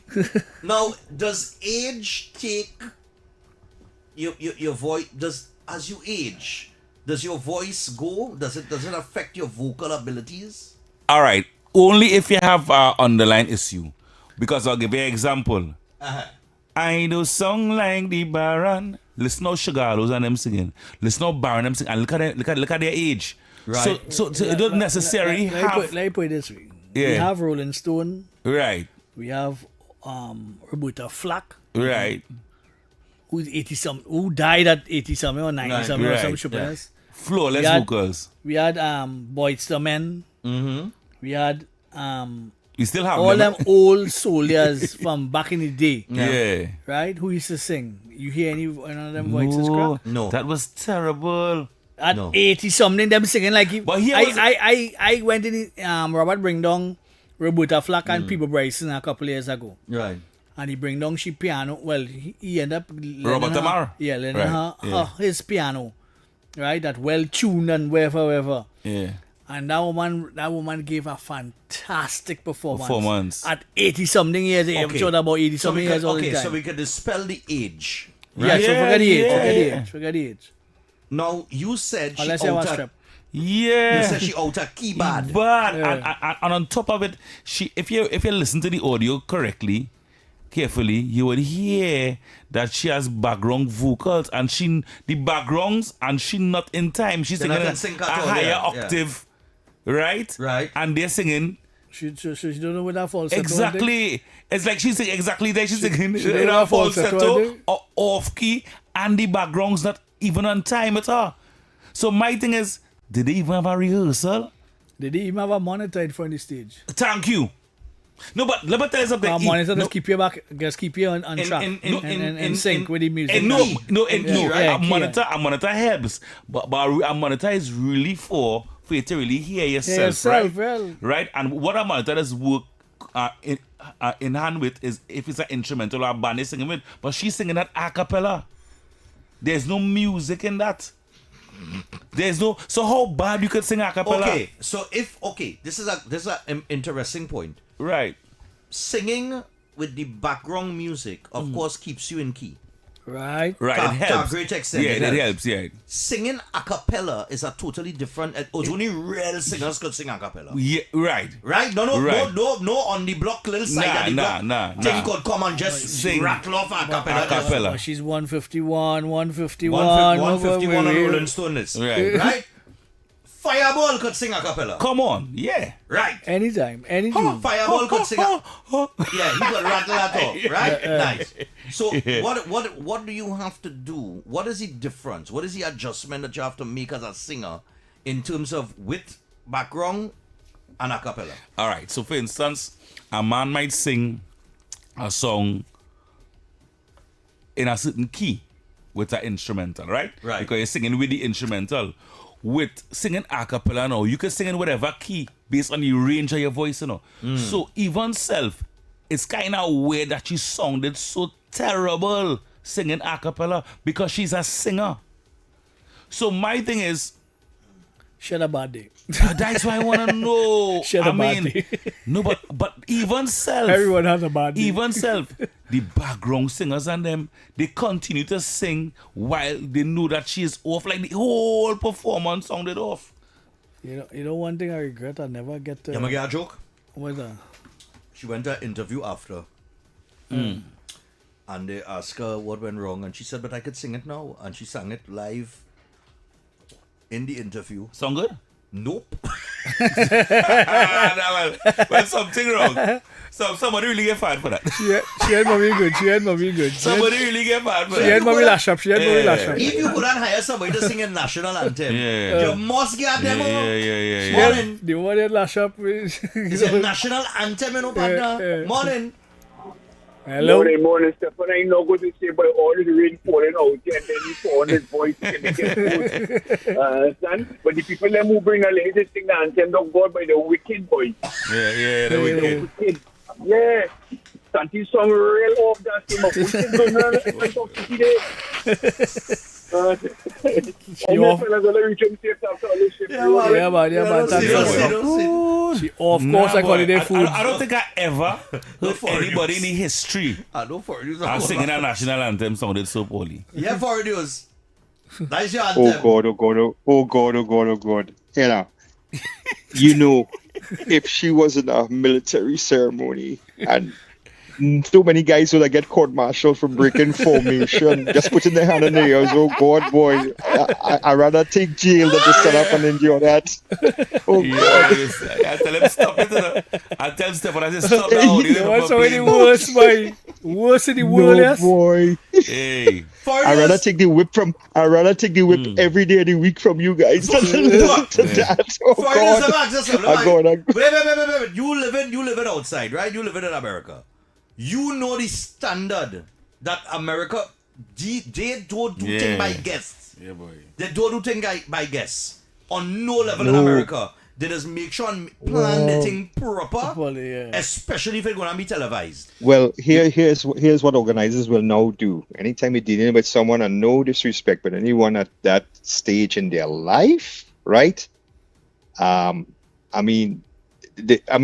like Stevie Wonder and them, as X just said, Roberta Flack, they could hold it, right?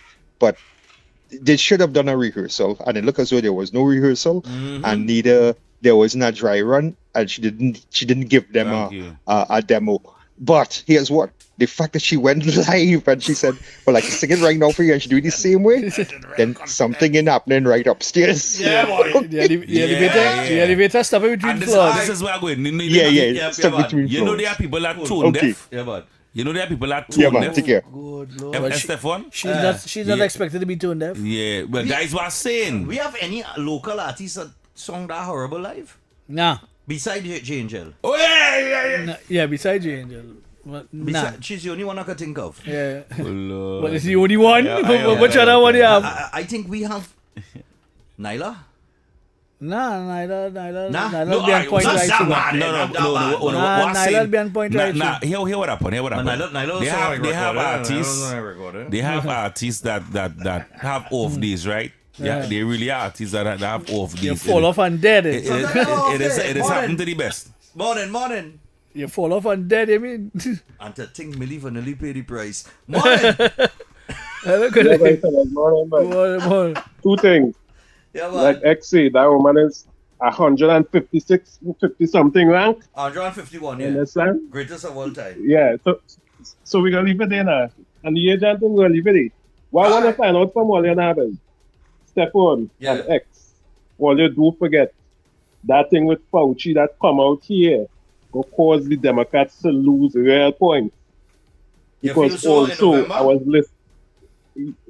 What? What do you mean, Stephan? Any media? You feel so? You feel like it's spinning back wrong for Trump? Yeah, because that could be good. I just listened to Sports and Time thing, and then Stephen A was saying too, that is a smoking gun. Yeah. You understand? The Democrats just lost the midterm there with that, them things that come out with Fauci. Well, even better for Trump, even better. Well, let me hope so. Let me hope we play a hand. If we play a hand, well, we could only hope so. Yeah, that's so don't look at it, man. All right. Yes, all right, later. Yeah, man. And I think it must have some bombshell. You know, when it coming down to anything, it's always about bombshell to drop. It'll be too early. It'll be too early when you're predicting too much things in the election, because you can't get a proper gauge. We of course had to wrap things up, but I just want to say amen. We have a few minutes now. No, but what? But just saying amen. I come and lead for my shift.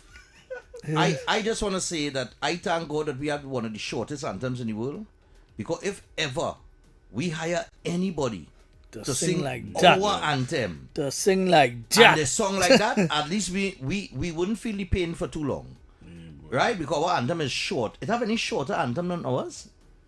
We have one of the shortest anthems in the world. We have one of the shortest anthems in the world, and yeah.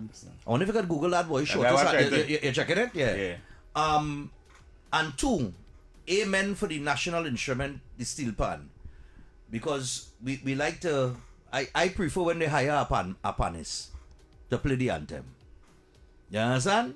We can't make no mistake with that unless he pan them in tune properly. Right? And in which case, well, somebody ain't got have a job. Alright? And nobody ain't gonna hire that tuner again. But I like to hear my national anthem on the pan.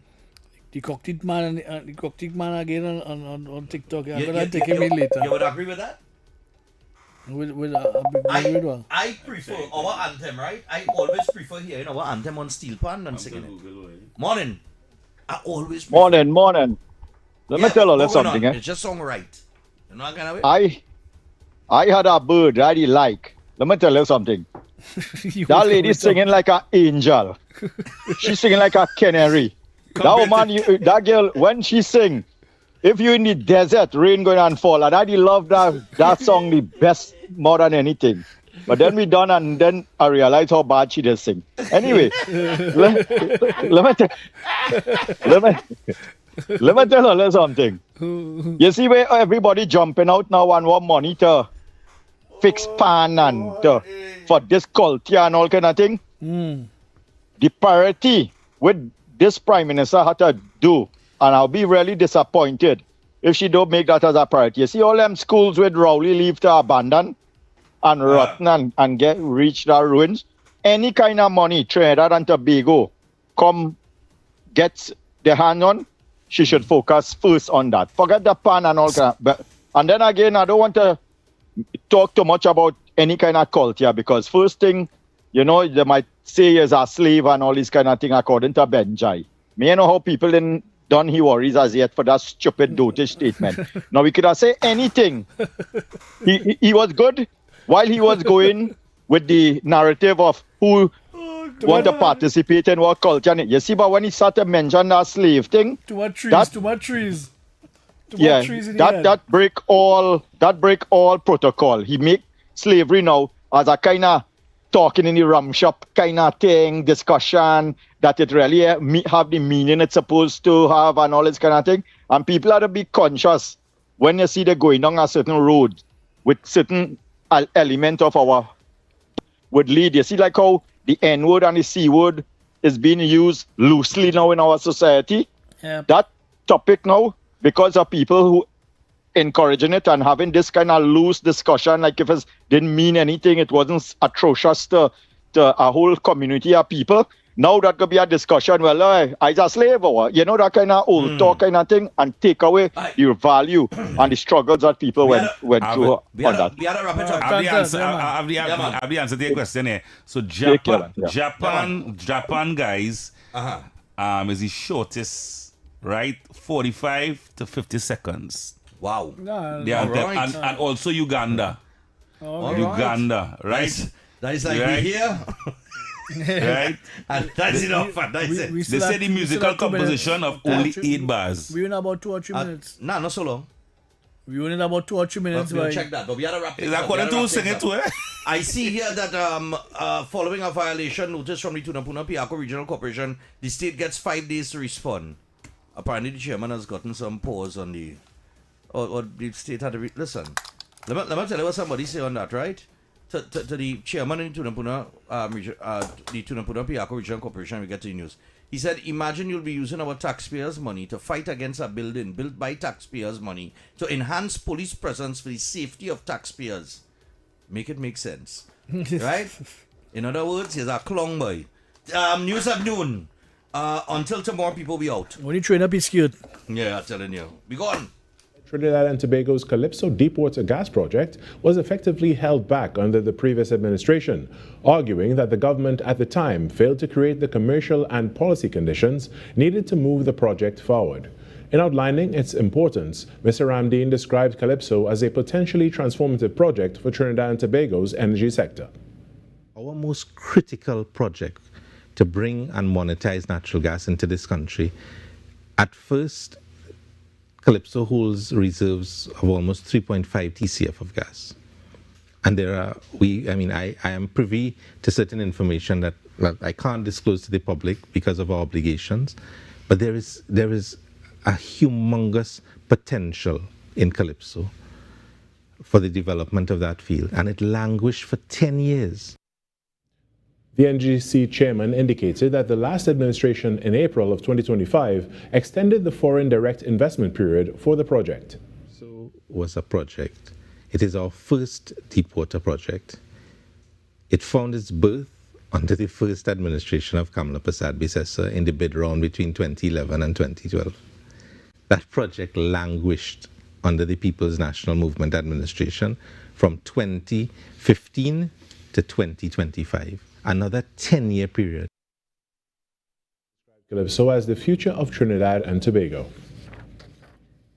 In other news now, as we celebrate today, International Youth Day, UNDP is highlighting the vital role of youth leadership and meaningful participation in advancing sustainable development. UNDP resident representative Hugo Blanco says that we need to meet youth where they stand, listening to their concerns, understanding their realities, and creating spaces where they can lead and contribute. By empowering young people and valuing their perspectives, we can unlock their potential as drivers of sustainable development and positive change. Youth are not disengaged. We think they are apathetic, they are disconnected. They are not. They are redefining the rules of engagement. They are connecting in a different way. So maybe the question is not why the youth are disengaged, is what are the new ways the youth is engaging so we can meet them where they are. And we ask them to speak up, to be resilient, to create their spaces, right? He noted that institutions have a responsibility to draw out young people's thoughts, ideas, and inspirations and use them to inform